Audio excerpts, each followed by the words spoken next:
Hey, what's going on, guys? This is My Crippled Friend, episode 14. I'm back here in the studio with one of my crippled friends, Kevin Pannell. He's actually my first recurring guest, and I feel so special. we got a fucking table for this thing finally. Yeah, it's a nice table too. Yeah, dude. It was Stumptown. Fuck, what was it called? Stumptown Reclaimers. Yeah. Or something like that.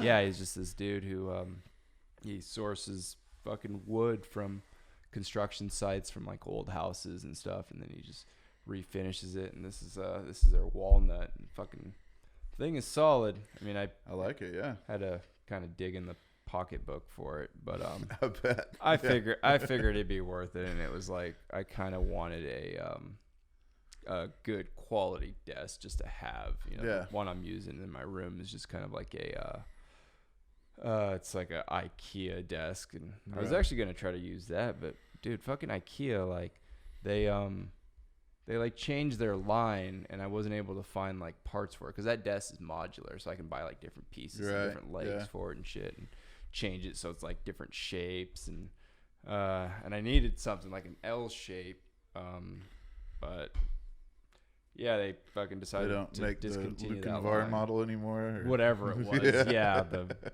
bird dog or whatever it was. And I was just like, oh, that sucks, because that was actually IKEA kind of gets a bad rap where they like it's kind of like an adult Lego set to me. I sort of like putting it all together. I thought IKEA. The first time I heard about IKEA was in Fight Club. Yeah. When the main guy, Edward Norton's character, what's interesting is you realize that he doesn't have a name. He's just called called the narrator. Yeah. But he's talking about flipping through the IKEA catalog and furnishing his apartment and shit. And when they finally opened up one here in Portland, I was like, oh shit, like we made it. Like we have an IKEA now. Right. I didn't realize that it was like I don't know what, Costco of furniture. Whatever. Dude, I own hipsters hate it, but I got a bunch of their shit. I mean, that bookshelf right here is IKEA, and I've had that. And then the store is just magical too. You can it is just a cool browse store in there for hours. You can eat their meatballs. Dude, I don't like how you're kind of like corralled like cattle, where there's a certain pathway that you have to flow through, which it's cool the first time, but then you're like, oh damn, I'm totally being like programmed for like just marketing purposes. I just like to go through not the showroom, the marketplace, I guess it is downstairs. We're always adding like little new kitschy stuff. Yeah, I'm kind of a sucker for like random kitchen gadgets and things. Oh, right, yeah. The actual like normal store part. Yeah. And that, like, if you know what you're looking for, you can just skip the showroom completely. Right, yeah. Did you ever see that article? Some guy got arrested for putting like false arrows on the floor, and people were just wandering around the store like, where the hell are we? For hours. Yeah. He'd had it set up where it was like they just get rerouted back to a section they were already in. And it was just like, that is fucking hilarious. Yeah, that's pretty good. That's such a good prank. I don't know if you should have gotten like arrested for it. But, the Swedes are a little uptight sometimes. Dude, so when we on the last episode that we did together, we talked about seeing if we can get you on board for that Georgia aquarium dive. And you did. And we made it happen, man. Yeah. We met down there. We didn't actually get to dive together, but I got to meet up with you right after your dive. Mm-hmm. It was right after the snorkel. I'd done a dive at 11 o'clock that day, and then we did the snorkel thing that afternoon at 1:30 or whenever it was when you came up there. Yeah. And it was like probably one of the coolest experiences ever. Yeah, man. Yeah. It was really, really cool. The dive was fun, but the snorkel was just unbelievable, man. Yeah, that seems to be the consensus, and I think I would agree. And for those that don't know what we're talking about, the Georgia Aquarium has a program set up where you can actually dive and snorkel inside of their whale shark exhibit, the Voyagers of the Deep. That's what it was called. Yeah, the Voyagers of the Deep. And there's 4 whale sharks. Mm-hmm. A giant mana, like 2 giant manas, and then a bunch of other different kinds of rays. I don't know which all ones they have, dude. And they were, it was like breeding season for them. Yeah. And did you? Have you seen on the Animal Planet, the show? No, they have their own show about the Georgia Aquarium. Yeah. No. It's just called the Aquarium. Like, there's another show called The Zoo. It's about the zoo. It used to be Brooklyn, but now they're covering this one out in Ohio. But there's a show called The Aquarium, and it's all about the Georgia Aquarium. No shit. Yeah. Wow. Yeah. Might have to check that out. And it's crazy, dude. Because you know how when you go down there and do that, you get to go and hang out up top, on the top side. Well, you get the behind the scene right tour, and then that's where most of their filming happens. And I'm like, hey. I know that I area. stood right there, like I know that. Little classrooms right there. Yeah, exactly. Yeah. I know there's a rack of wetsuits behind them. Like it's just pretty cool. Yeah, and you actually you got to like almost punch a whale shark. I pushed it. Well, I mean, as much as you can push a 20,000-pound animal, but I thought I was a little nervous. When the first one kind of swam through me on the snorkel, because I didn't realize they have the depth perception that they have. Yeah. And so I sort of I won't say panicked, but I made evasive actions and pushed off the shark, and they didn't. They gave me a little naughty wave, and that was about it. It surprised you. Yeah, it did surprise me. I guarantee that, because during my snorkel, one swam pretty damn close and nudged me with one of his fins. Yeah. And I just realized right there, I was like, dude, if this guy, I'm in his world, yeah. And if he doesn't want me here, or he wants to move me, like it's not even going to be anything. It's going to be like me moving this water bottle around. Like it's completely nothing. Yeah. He probably didn't even notice he touched me. No, he didn't. If he did, he didn't care, because his handlers touch him all the time too. Mm-hmm. But it was wicked cool. And then after that, I started making sure I kept my hands off, but they would swim just as close. Yeah, it's just what they do. I had a ray kind of just dive bomb right in front of me and flip over and that little thing they do. Yeah, I mean the whale sharks were unbelievable, dude. But I think that those 2 like giant manas were just as cool, probably. Yeah, and I'd never seen. I mean, I've seen the little angel ones like in Cozumel, but the big manta rays with the freaking wingspan. I didn't realize that their wingspan was like 20, 30 feet. They're crazy thick, man. Like they're just you don't realize it until you're that close. It's just a giant slab of meat. And they're so cool to watch swim. Yeah. Like the way they move about the water. Yep. And yeah, man, I was they're like fighter jets under there, dude. Yeah, they look like those B-2 bombers, like the stealth jets. Dude, yeah, I was completely blown away. I did not expect that experience to be that cool. So I mean, shout out to like Life Waters and the Georgia Aquarium. Yeah, everything that made that possible, and Home Depot too, right? They had a big. I believe they said that the Winter Warrior Project gets like two designated weekends a month or something, or something like that. From I noticed the hat, and I was gonna give you some shit about it. But then I remembered. I was like, black. They still do some good. They still do some good. Yeah, I haven't been actively involved with the Winter Warrior Project for several years now. Yeah, I was gonna say though, if you're wearing a grunt style shirt underneath that, I might have to kick you out. This might only be a 10-minute episode. I might have to just kick you out. Right. But no, dude, it's the whole diving thing's just been awesome the last month because 2 weeks after the Georgia Aquarium, I went to Bonaire. Yeah. And that was my first time down there, and dude, that place was cool. I thought you had been to Bonaire before. No, I'd only ever, as far as like Latin America, Cozumel last year, and then Bonaire. Okay. And then I went out to Australia back in December and did a day dive out at the Great Barrier Reef. Right. But Bonaire was cool, dude. Just being that Bonaire's wicked, dude. It's being that close to Venezuela. It's like one of my favorite places in the world. A lot more work. I kind of wish I had web gloves. Yeah, I've got some gloves I can recommend for you. Back when I was diving without legs, I found these gloves that really, really helped me out. Yeah.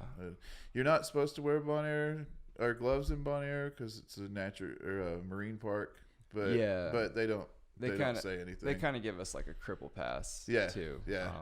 There is a like a quote unquote scuba police there. They're marine park rangers. Yeah. But I've been to Bonaire 3 times now, and I've never been looked at by any of them or anything. Does he just have like little like red and blue flashing lights? Just pulls you over. Look like you belong there, you know. Check your check that little tag to make That's sure you what paid they the say. fee. But you know, dude, the crazy thing is that I never until I just got my own VC and stuff, so I never even clipped those tags on before. Oh yeah. I would just dive without them. What kind of BC did you go with? I got the oh my god, the Scuba Pro Go or the Hydro. Sorry. Is it a jacket style? Yeah. Okay. Yeah. Yeah.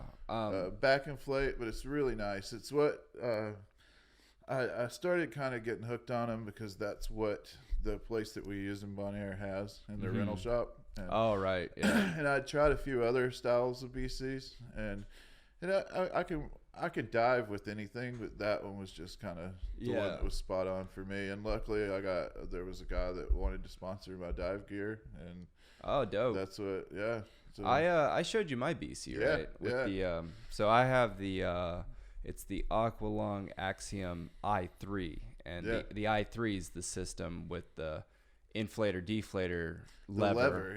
That's pretty awesome, man. Yeah, it's just got the lever mounted kind of like right on your kidney, and it's really good for guys that like have finger impairment. Because can you still dump out of your top valve or no? Well, that's the lever. You press it down to deflate, and it pulls all of them open, so it dumps. It dumps out of the whole it dumps valve. the highest point. That's so really where the cool. air is. Yeah, it's got. I mean, it also has an emergency dump, and then it's got so the inflator's down there too, so you don't have to worry about that flex hose. Yeah, and that's the main reason why I got it was because to operate the flex hose, I'd have to use 2 hands. Right. Where this one I can just psh, psh, No, that thing's great, man. Yeah, I love it. Mara's also makes one kind of similar where the buttons are mounted on your kidney. Oh, yeah. But even then, it's still got 2 buttons. The buttons, yeah. Where the lever, it's like, hey, up to up and down to down. that was pretty. That's pretty sick VC. Yeah, I like it. They make the jacket style and then the wing style. Which I want to try a wing. I tried a wing. It's fine. It's just. I just heard it sucks on the surface. I have to very specifically weight myself for the surface anyway. Even with my diving prosthetics on, I'm way top heavy, and I have a real tendency to just flip face forward on the surface. All right. So that's what I like about the Hydro is it's got trim pockets in the back of the BC. I can put weights back there, and help keep me, because I used to have to put a tank weight on, and that's fine unless you get into trouble, and then you can't drop that weight, Yeah. And so What are you doing as far as trim? Like, did you have to do anything funky because you're missing two legs? Not in warm water. I'm totally fine. Cold water, we're still working on it a little bit, because in cold water the prosthetics actually are negatively buoyant, so I drag my fins. So I have to always make an effort to keep my fins up off the bottom.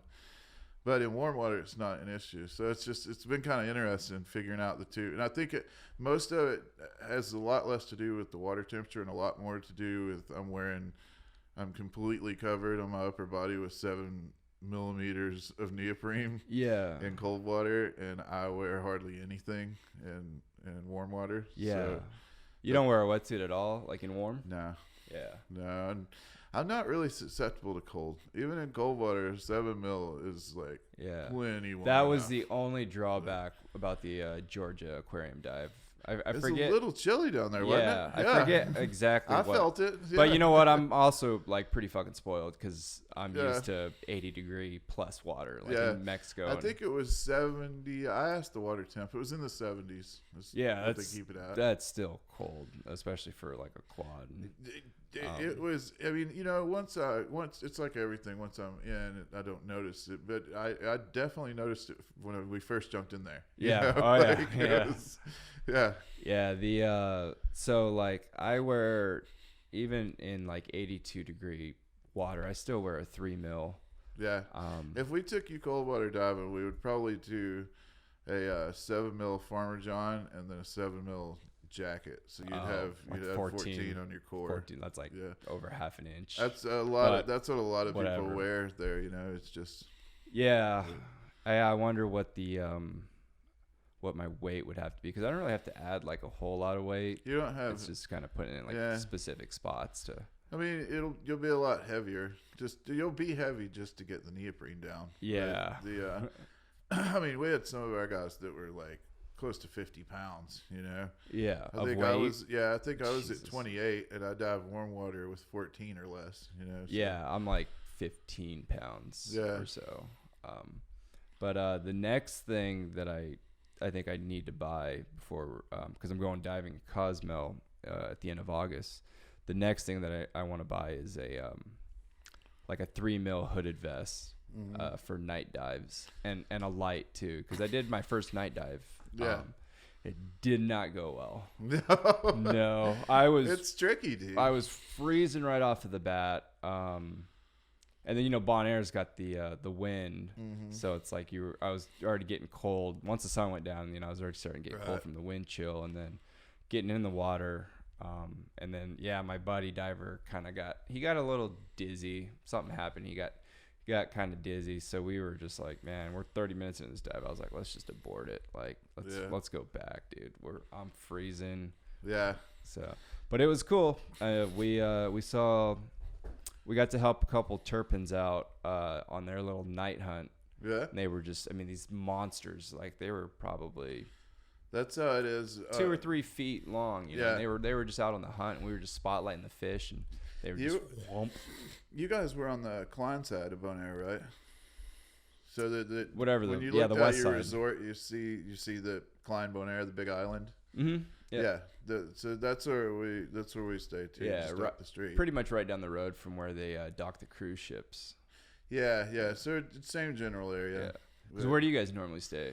At Captain Don's. Yeah. And that's north of the dock, or? It's north. Yeah, it's north of the town. So know the main town there. Yeah. It's just north, about a mile maybe. Okay. From town. Yeah, we're pretty much like the southern edge of town. Yeah. Right by the. The whole island's 15 miles long, so it's all close. It's like 190 square kilometers or something, I heard. Yeah. But dude, while we were there, I forget the name of the boat now, but it was I had heard from the dudes that work there that it was the world's largest cruise ship, but someone on the internet said that there's a bigger one, and right. The dude that said that is like a cruise ship connoisseur, so I was like, okay, whatever. But it was still a fucking big boat. Thing was a monster, dude. Yeah. I could not believe how big those cruise ships were. And I've never been on a cruise, so I've never been on a cruise either, and I was up in Alaska, and the cruise ships pulled into there, and I was just blown away, dude, at the size. I mean, it was just like, how do you make something like that float? You know, that might be the only cruise that I would do and like enjoy. Yeah.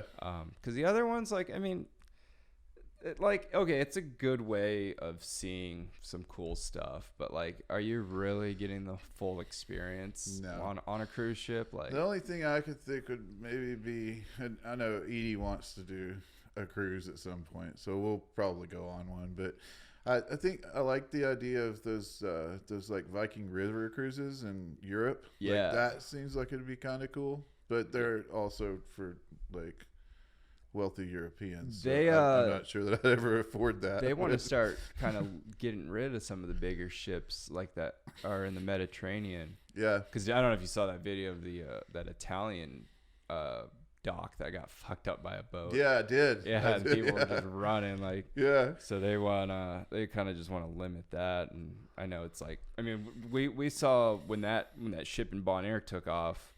I mean, you can't dive in that area for the next couple hours because it's just when they turn those silted up. Yeah, it just gets complete, and you can just see it. I mean, we saw it as it was taking off, and just the entire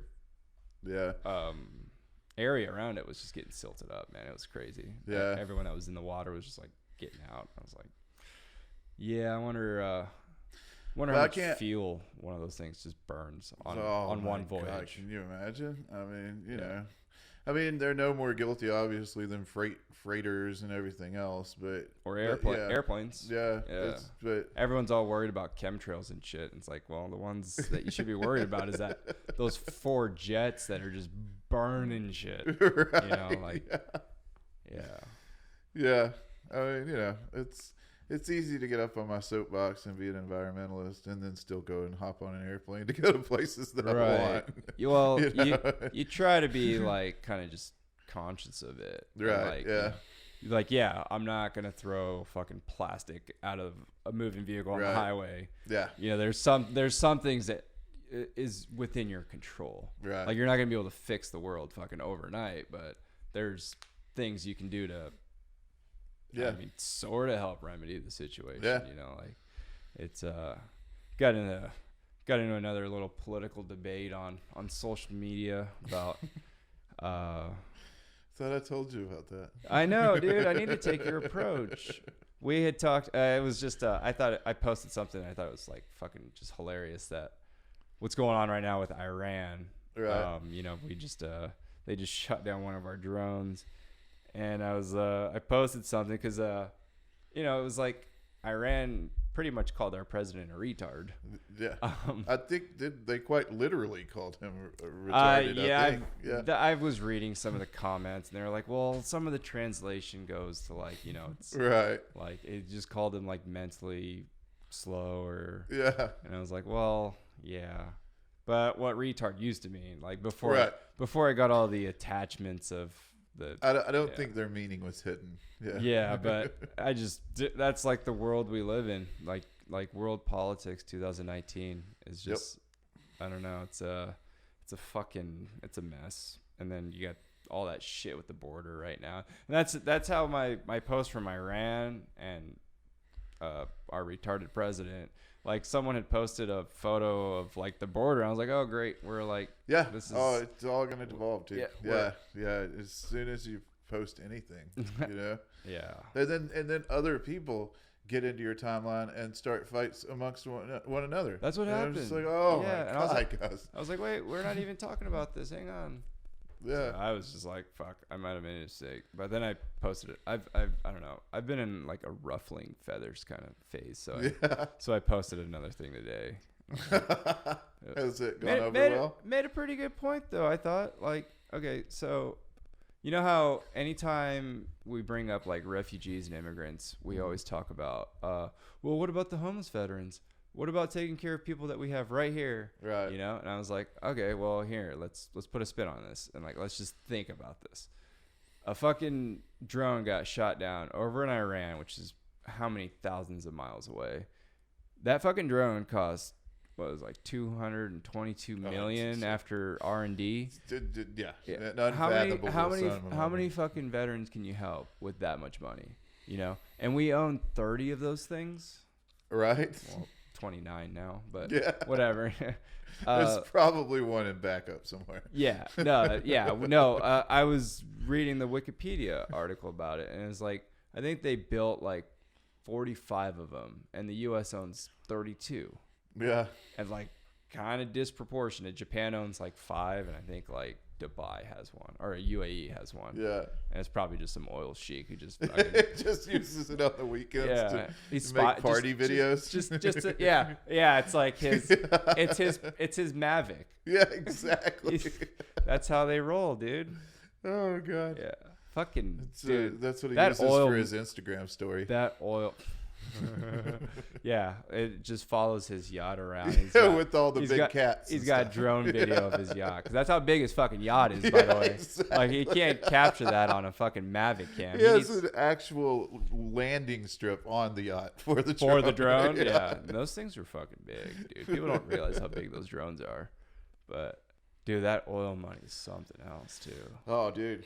Yeah. Have you ever spent any time in like the Middle Easy? Well, I was in like Kuwait. Yeah. Kuwait for a while, and isn't Kuwait kind of briefly in Saudi Arabia? Kuwait's kind of a weird place, right? They don't have alcohol there. Kind of. Well, no, because legally they don't have alcohol there. Yeah. They definitely have alcohol there. Right. Yeah. But it's Noah was kind of explaining that to me, and I was like, that's just fucking weird. I actually kind of like Kuwait. Like, I would go there. I would go just to kind of hang out, you know. Saudi, I don't want anywhere near it. I don't like Saudi Arabia at all. I don't like Saudi Arabian men. Is that just because of the politics and? Yeah, it's just a bad feeling about the place. There's got to be. I mean, I'm one of those guys. I want to go visit like every country in the world. Yeah. And there's got to be like some redeeming qualities. I'm sure if you get down to street level. Yeah, that's the thing. Yeah. I mean, that's the same thing with the U.S. though, right? Like, it's like anywhere if you kind of just if you were European and you just kind of based everything that you know about the U.S. off of 2019 or 2018, you'd be like, oh, that's a fucking horrible place. Yeah. Like, there's shootings every day. My friend, they shoot up a school once a week. My friend from England comes to stay at our house and house sit while we go travel and stuff. And the first time she came here, I think that she was genuinely worried that she might get shot leaving the airport. You know? Yeah. Well, we teased her about that the whole time. I was like, Laura, you've been here 3 weeks and you're not dead yet. You know? It's kind of like the misconception with Australia. Yeah. And how like everything there is trying to kill you. Yeah. Yeah, they have, you know, like 9 out of the 10 most poisonous snakes and spiders and right. I mean, worth it. Yeah. But like the less people die there from venomous bites because they're just educated and they're smart about it. And, right. Yeah, I don't know. It's just, I think it's one of those things like it's so easy to like generalize an entire population, you know, based off of how many people fucking live in the U.S. now, like 250 million or 300 million. Yeah. And it's like you can generalize an entire population, but when you break it down, like we're all human at the core level. And right. It's like it's a lot easier. I think it's just to criticize a mass, but when you actually get to know someone, sit down and get to know someone, right. like it's. But I think it's also we can be a lot more. It can seem a lot more polarizing here. I mean, if you look at the whole of Europe, look at the United States. A major part of Europe could fit inside the United States. So, if you look at all of that, I bet the numbers of right wing to left wing to craziness is very similar. Right. Across the entirety of Europe as it is across the United States. You know? Yeah. But we're one country. And so I'd say same with Russia, whose landmass is even bigger than us. China, who's about as big. Africa, who's people don't realize how fucking huge Africa really is. I listen. I don't know if you listen to. There's a podcast with these Irish guys called Those Conspiracy Guys. I've heard of them. And they're hilarious. But I think they take on conspiracies very fairly. They usually do a lot of research and kind of play devil's advocate for both sides. Yeah. But one of the things I've been listening, their podcasts are like 6 hours long, so it takes me a while. But I've been listening to a Flat Earth episode of theirs.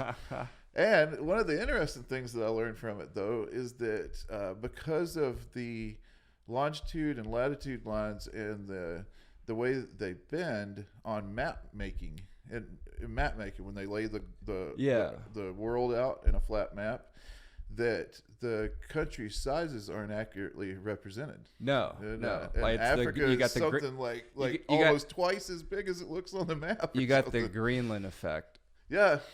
Where Greenland looks almost just as big as Africa, but you look at it and it's like no more bigger than like Texas. Exactly. But then you can pretty much lay the United States and like Europe and parts of like Asia inside of Africa. Oh yeah, dude. It was, and then they were talking about how maps came into existence and how depending on who was ruling the world at the time, like England used to be the largest country on the map. Because England ruled the world, Yeah, because they were a bunch of fucking they were a bunch of narcissists. Obviously, they're the biggest country, So it was just really, really interesting. Well, that's like there's I remember we had a map in grade school, and the U.S. was centered, and I mean Asia was cut like right in half. You'd have one part of Asia over here, you'd have one side, just so the U.S. could be in the middle, right? But yeah, dude, maps are weird. Like, I just got back from Bogota like 2 weeks ago or 10 days ago. Yeah. And what time zone do you think Colombia's in? Like if you were just looking on a map. If I just had to guess, yeah, I would say probably East Coast. Yeah, they're actually in the same time zone as Texas, Central Time Zone. Yeah, that makes sense. But I was just going Bonaire, I think, is Eastern Time Zone. Are they? I think so. You're probably right. Yeah, because all the games and shit were on super late. Yeah, and then Colombia would be inland from that. So that would make sense. Yeah, well, I think Venezuela is east. Actually, I just got this placemat here. Oh, there you go. Yeah. We could solve this mystery right now. Yeah, Venezuela's in east, which Bonaire's right above it. Only, you know what was fucked up about my trip was, so went to Bonaire, and it's only 70 clicks north of Venezuela, which is right next to Colombia.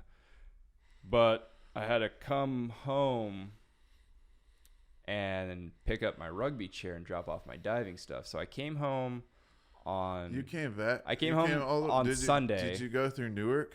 No. Oh, so... That return flight from Bonaire is brutal, dude. Well, no, I went to Texas. See, so you're lucky. Well, I did that on purpose, and I it was weird. So I could have left on Saturday and gone to Newark, but then it would have been a 14-hour overnight layover. Yeah. So I was like, fuck that. And they had another flight the next day on Sunday to Houston. Yeah. So I was like, well, I'd rather go to Houston, have a 4-hour, or actually I had a 8-hour layover. And then I was actually able to go out and do a podcast with some friends. Yeah. See, we always fly through Houston to go down, and then it takes us back through Newark every single time. If you want to avoid that, you're gonna have to just pay a little more for like another night on the island. But there's a 6:30 flight on Sunday to Houston. Be worth it. Yeah. Fuck. Going and then I mean, how much longer is that flight too? Because it's only four. It's an extra day, dude. It's 4.5 hours. It's at least 12. It's at least a 12-hour layover every time in Newark. Yeah, and how long is the flight too? It's got to be 6-7 hours. It's about five 5 hours or so up to Newark. Okay, and that's then not across is like, you know, yeah, east you got to west, another 5 hours coming across. Yeah. But no, man, Houston's dude. So yeah, this month I've spent way more time in the Houston airport than I want to. Yeah. But that's actually a pretty dope airport. It's not bad. No, there was some good food. But yeah, so I came home, and I was home for a total of like 4 hours. Already, you know, I was smart and I like pre-packed all my rugby stuff, so I just had to transfer some stuff over. Took a quick shit, took a shower, laid in bed for a whole like 30 minutes, and got up and went to the airport and flew down to Columbia. Right. And I was just like, damn, yeah, I had to go through Houston. Had like total and layovers this month in Houston. I think I've probably had like 18 hours total. Jesus Christ. Yeah. Yeah. It's a cool city though. Yeah. We got to, I went out and did a podcast with some dudes that are starting they started another podcast called Crippled Couch Talk, which it's kind of similar to what we're doing here. Right. But they're a duel, so it's kind of cool. And I was just like, yeah, I want to get down there and fucking interview these guys, because like we're all kind of doing the same shit, and you know, it's just like what's good for the community, because we all had the same overall philosophies about like why we're doing the show, and it's just to bring awareness to people, and just to show people that like we live semi fucking normal lives. Yeah. I mean, in my case, I feel like I fucking live an extraordinary life too. Right. Yeah. Compared to what I was doing when I was a walker, you know. So. Dude, that's the thing that I think kind of shocks everybody is I'm like having this happen to me opened up so many opportunities that I never would. I tell people I think this is the best thing that ever happened to me. And I'm honest about that, dude, because I wouldn't be doing that. I'd be sitting. I'd come back from the war. I'd probably be disgruntled and bitter, and then I'd be married to my ex-wife and have 4 kids that I didn't want in a little town that I didn't want to be living in, working in a sawmill somewhere. You know? Then just trolling dudes on the internet. Yep, exactly. Yeah. Just hunting stolen valor. Oh my God, yeah. You remember when that was going on? Yes. When people were just straight, like, just on that fucking war path to find. Dude, like. Which, hey, some of it was. Well, I mean, there were some cases where I enjoyed watching because it was obviously some dude getting wrecked for doing something he wasn't supposed to do. Some guy like at a Veterans Day parade with a fucking giant salad. Like, it's like, dude, really? You had to steal all of the fucking valor? Yeah, but then it got down to where they're like coming up on homeless dudes that got BDU jackets from the Goodwill. You know, come on, man. You know, dude, I got fucking accused once outside of a strip club. Yeah, I was on my old chair. I had a Semper Fi bumper sticker on my backrest, and he came up. He's like, "You're not even a fucking veteran, are you?" I was like, Excuse me? He's like, "You don't look like a Marine." I was like, "What the fuck does a Marine look like?" You know? Like, if you fucking... What kind of malevolence do you have in your heart that makes you... Like, I just don't... Is your life that bad, dude? Just go to fucking YouTube and watch, like, a 1-minute video on, like, the Marine Corps and tell me how many fucking different races you see. Yeah.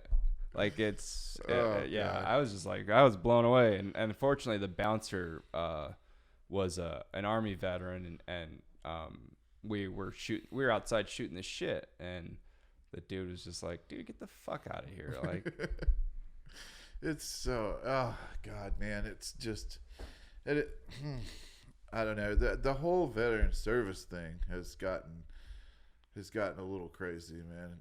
You know, especially since. What do you mean? Like what defines you being a patriot? That's all right. What defines you being a patriot these days? You know, because I've been pretty outspoken on not on social media because I don't do that anymore, but just in my life, I've been pretty outspoken on our need to invade Iran and start another pointless war that will never end. you know? Yeah. And I have been getting lambasted, mostly from people who were never in the military, you know? So the whole argument with Iran, like, it's, from what I understand, it is a pretty terrible country. Some of the injustices there are fucking warranted, but that shit is going on everywhere, but we never fucking pay attention That's to it. also the UN's job if they would Right. if they would stand up and do it. Yeah. You know? And I'm not a fucking geopolitics major, so I don't really know a whole lot about the situation. Right. But I do know that fucking starting another war and be 3 in the last we've been at war for 18 years. Yeah. So, And it really seems, I don't know, this is me getting on my spiel, I guess. So, well, that's what the show's all about, yeah, man. I guess so. It seems very much like a wag the dog situation. You know, you heard that term before, right? Yeah. So that's very, and I started calling this about 3 years ago, that if the approval ratings for Trump were down when it started to be election time, 100%, we dude. absolutely were going to war with some somebody. country. With I thought somebody. it was going to be North Korea at that point. So did I. But- For a while there, yeah. Yeah. 2017, I was like, oh shit, and you know what? And you can see it just being held in the pocket now. I think we're gonna see a united Korean Peninsula again in our lifetime. I just don't think it's gonna be now. I think Iran's got the big target on their back. And Yeah. what's crazy is I bet you they probably flew that drone, if not in Iranian airspace, definitely danger close. You know, there's a lot of disputes about it right now. But I wonder if they were just trying to do a fucking Gulf of Tonkin incident. I mean, you know, and you can't, if you're going to fly equipment into Iranian airspace, you got to kind of expect them to shoot at it, you know? We would 100% shoot an Iranian drone that was flying over New York right now. Oh, yeah. You know? Yeah. It's just... Yeah, even if it was 10 miles off the coast of Washington. Right. If it was 10 miles off the coast of the White House, Yeah. we'd be like, what the fuck are we doing? We need to shoot that bitch down. Yeah. No, that whole situation, I mean, how convenient is it, you know? He's up for re-election next year. I guess my whole point with that was that I've got so many people now that I know that had never served that are just saber rattling for war. You know, Yeah. they know they're too old to have to go at this point. You know, Yeah. I mean, it's just, you don't get to make that call, dude. You don't get to question my patriotism for having my opinion. Yeah. You know, like, No, that should never be in question. Like it goes back to like what makes an American, or like right. kind of like, you know, what does a Marine look like? Well, like, what does an American look like? Like, aren't we all technically Americans? Right. Like, you can't, like, you know, the right can't say that these liberals are un-American when they're protesting.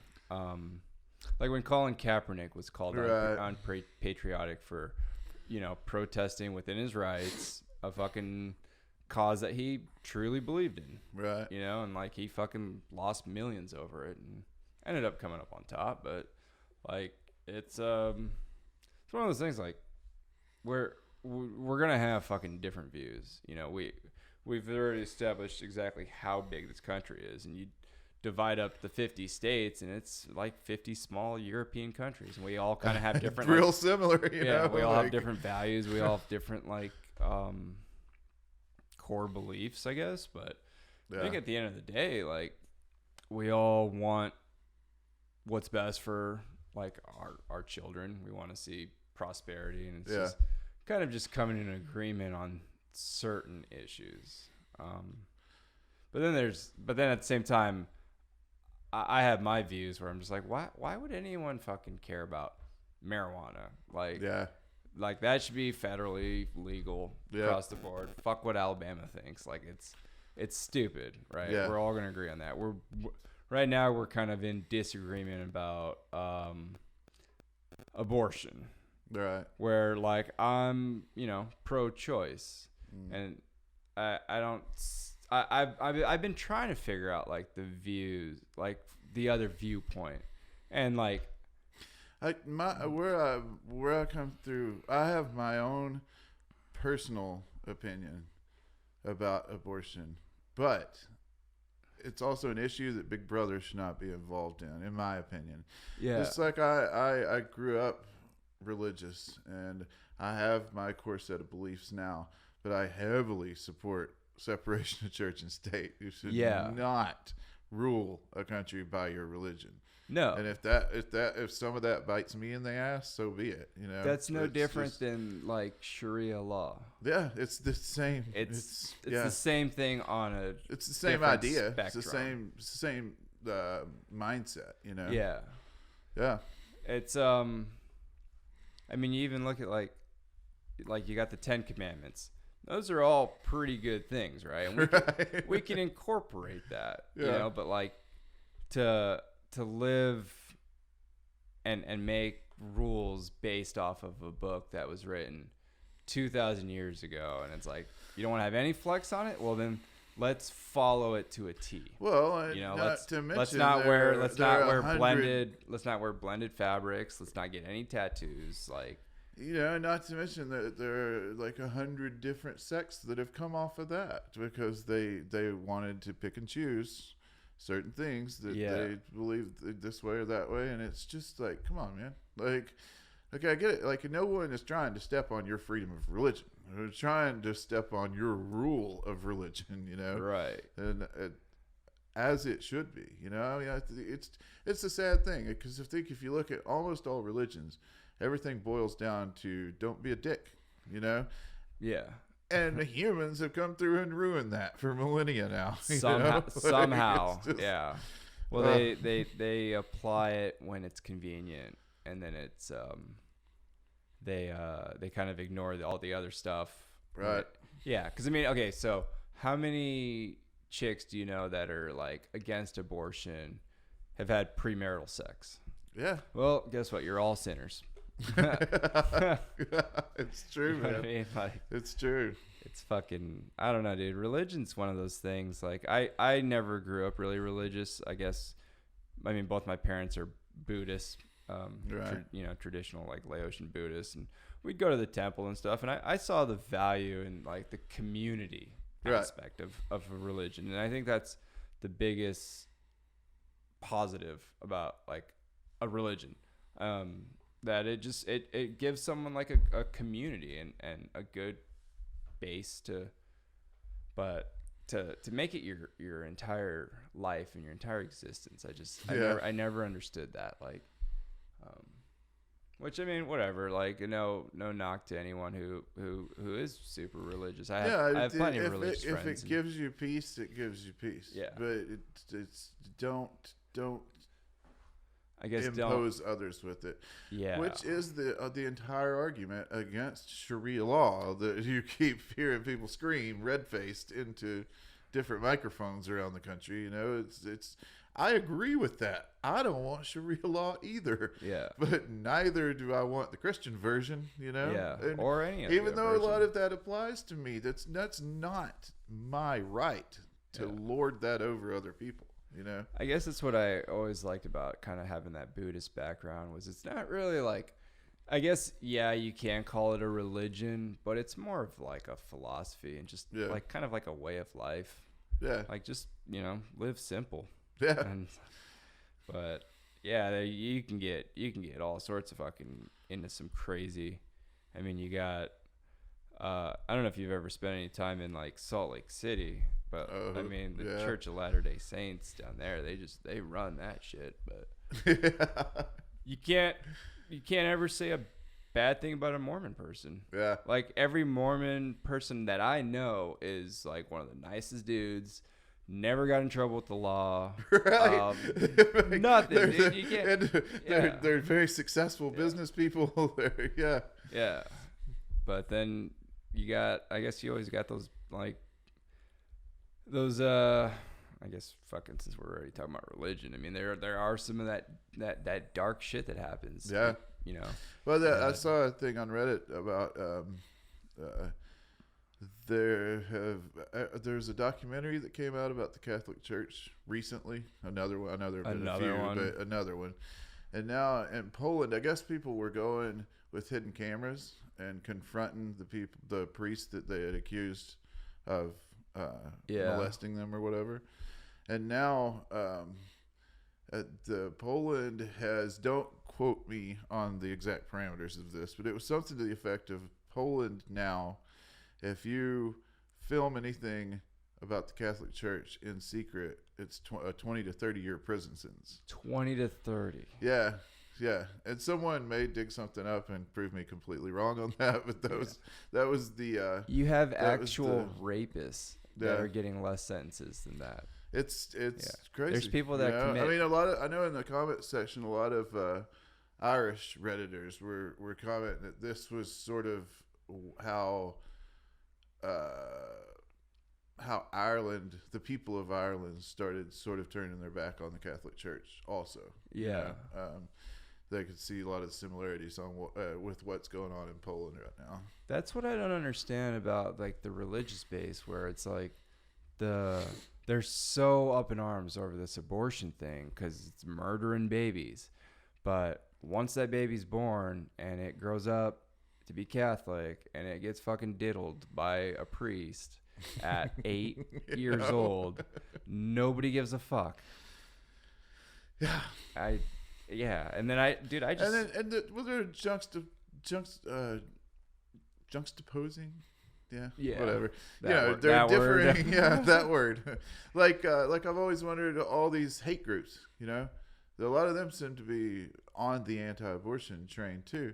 Shouldn't you want every minority woman to abort their minority fetus? That's early? another. I mean, like, if you're gonna stay true to your hate, That was that was one of my my stoner thoughts that I had the other day. Was, dude, someone needs to do a study, and they need to figure out like what percentage of aborted fetuses would have most likely grown up to be a Democrat. Right. And I'm willing to bet, I'm just totally bro sciencing this, I'm willing to bet it's probably something like 80%. Yeah. I mean, there are those conservative chicks that are getting abortions backdoor because, they fucking fucked around and whoops, I got pregnant. I'm not supposed to be even having sex outside of wedlock. So I'm going to just go down to the old fucking clinic and dump this thing off. But yeah, and then they keep it, secret forever. And it's, I know, I'm not going to call anyone out, but I'm pretty sure I know some Republicans that have had abortions. And I think that the idea that gets pushed with this is that women are getting abortions like it's some sort of game that they're winning prizes for. Yeah. I mean, I have known girls who've had abortions, and it's not something that goes away easily. Like, it's not something that they just never think about for the rest of their life. Well, I mean, starting with like the decision to do it, it's a fucking It could be a scary thing, especially for a teenage girl. And it's like, I don't think anyone like wants to get an abortion, but it's. I mean, I'm sure there are some people, but well, nobody's getting pregnant on purpose, to go drop whatever their form of serial murder, whatever it fucking costs to get one of those things. But like, it's just one of those things that I'm always going to be like, dude, who gives a fuck? Get an abortion, fucking smoke weed, fucking own guns, just be kind to each other, Like, that's Vixay 2020 for you. Like, there you go. That's my fucking campaign. That's your campaign? Just be kind. You kicking it off today? Just be kind. Yeah, I might as well just fucking throw my name into the fucking Democratic race with everyone else, dude. There's a debate coming up tonight, so you've still got time. Yeah. I should fucking try to submit that. I ain't doing shit tonight anyways, so.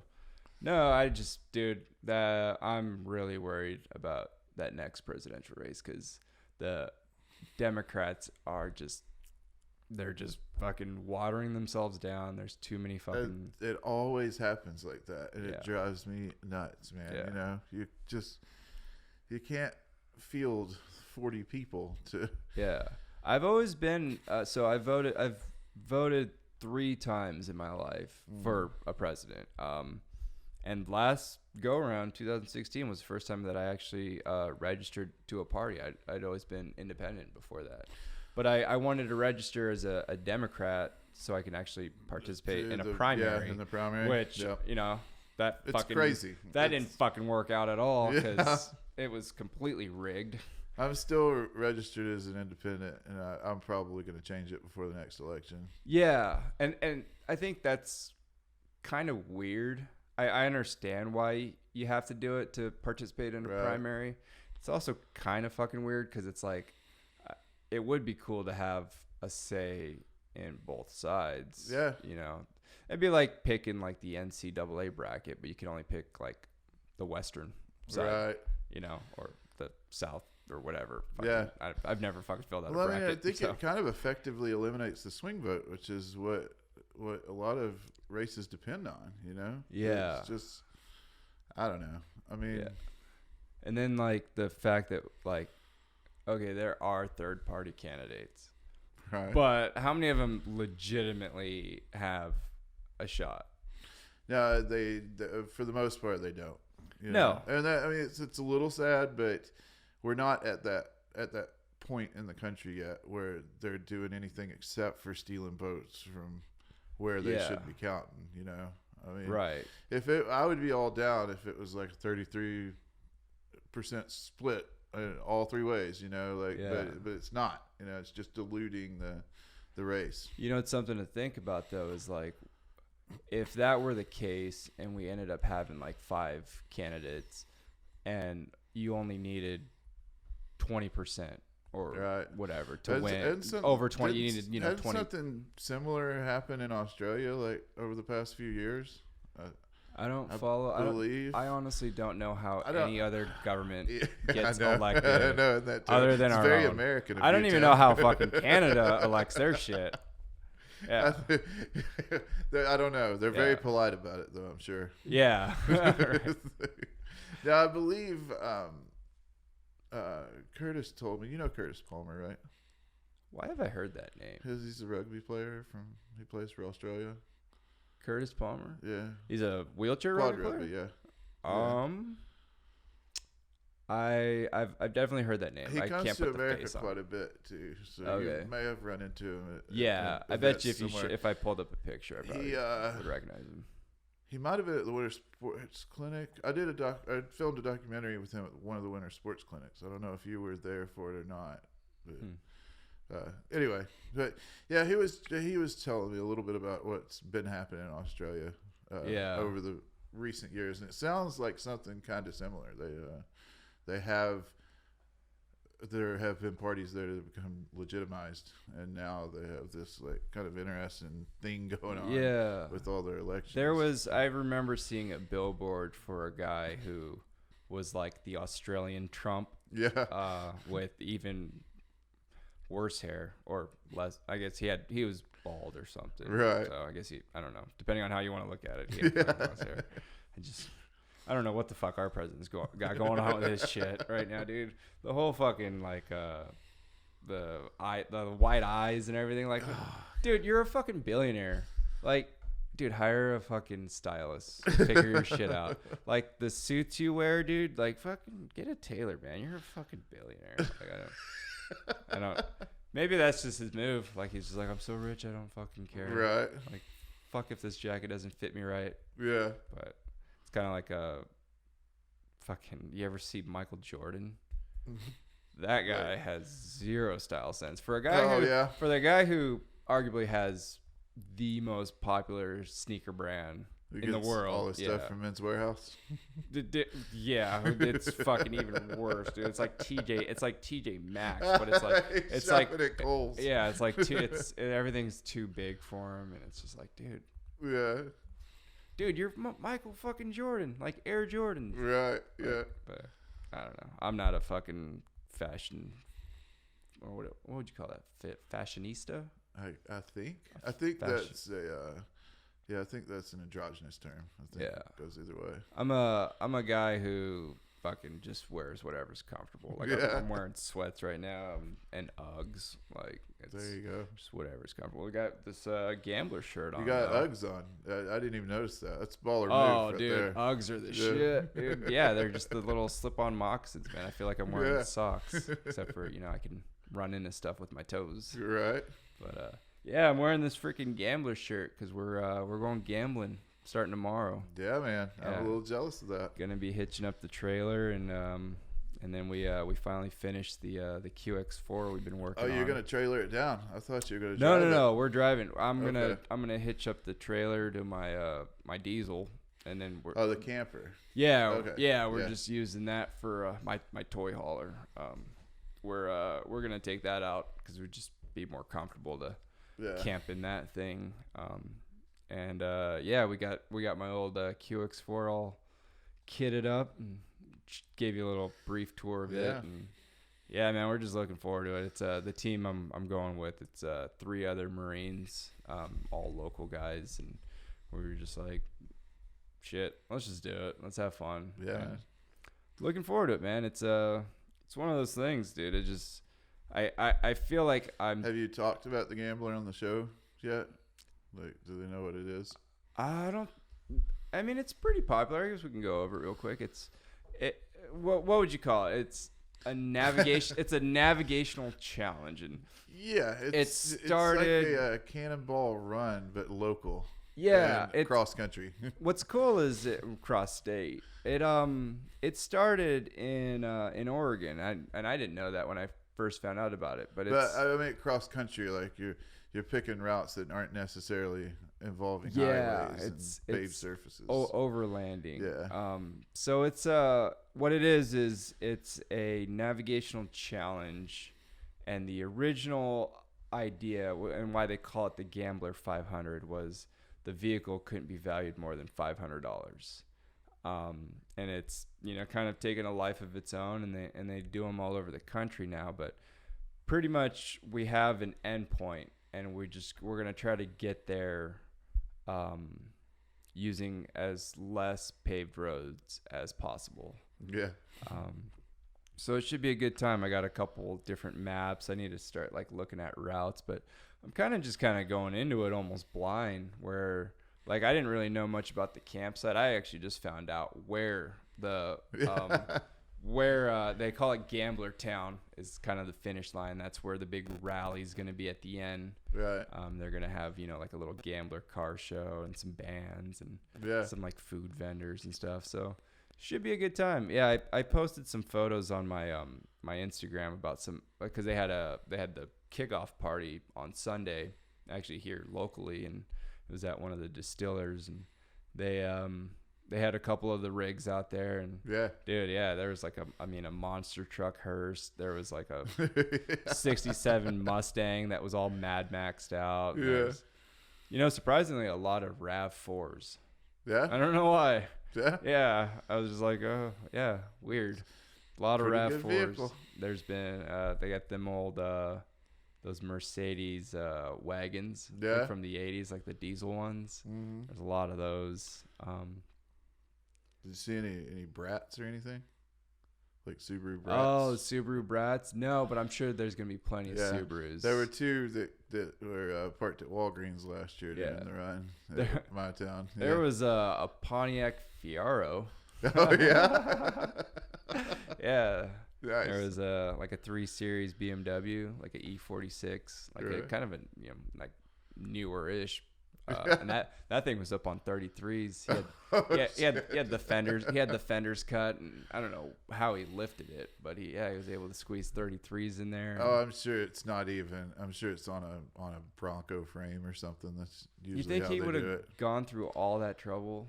Yeah. Yeah. I think he had the old frame at the house, Yeah. probably the engine and everything. Yeah. And he just cut everything out of that car that wouldn't fit Mhm. on the body and stuck it on top. Yeah, there was a guy so they've been doing these gambler nights out in Tualatin at this bar, and we saw one of the old 80s Toyota Celicas Yeah. on a Toyota truck frame.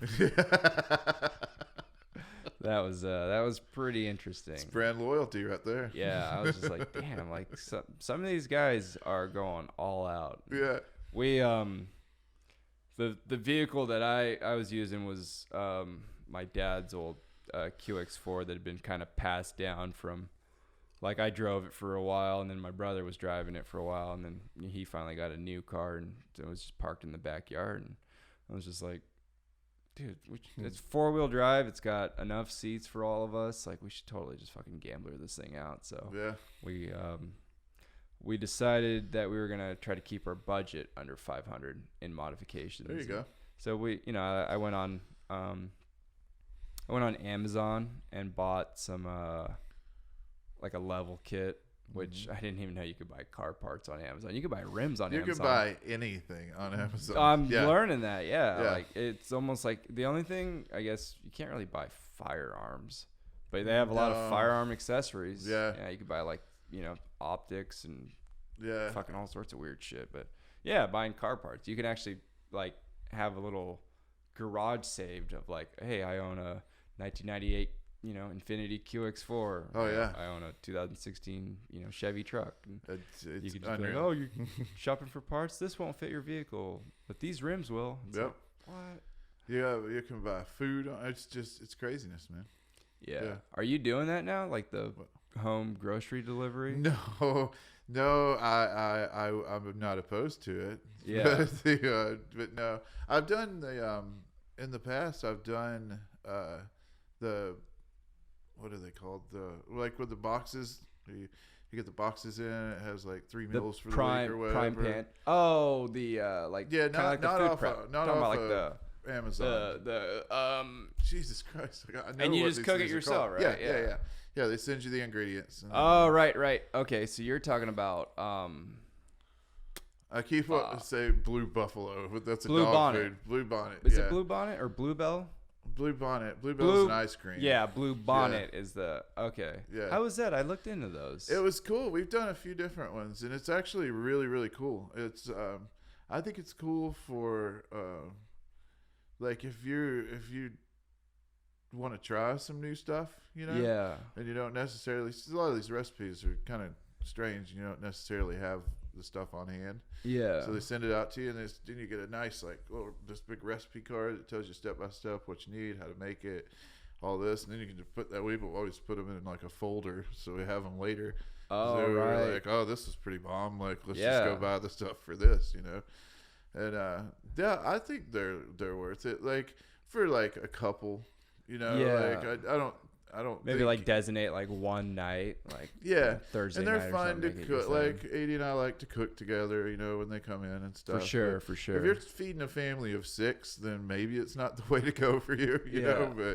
But just for a couple of people, I was looking into nice. that because the Oscar Mike compound recently got a fully accessible kitchen, so I was cooking out there a lot more. I don't really cook here a whole lot just because the kitchen's not accessible. Yeah. But having that roll under stovetop, man, I was like getting up in the morning and like making like hash browns and eggs and breakfast burritos and cooking dinner and just sauteing vegetables and shit. And I was like, it'd be cool. Like I freaking hate grocery shopping. I still like going out to the grocery store every now and then, but like, when you actually have to like shop for groceries, you're just like, fuck. I don't like shopping for like to refill the stables, Like, I don't mind if I've got like, oh, I want to cook this tonight. I don't mind going out and getting if you're like that, dude, I'm gonna make the best nachos in the world. Exactly. You're like, all right, I'm gonna go.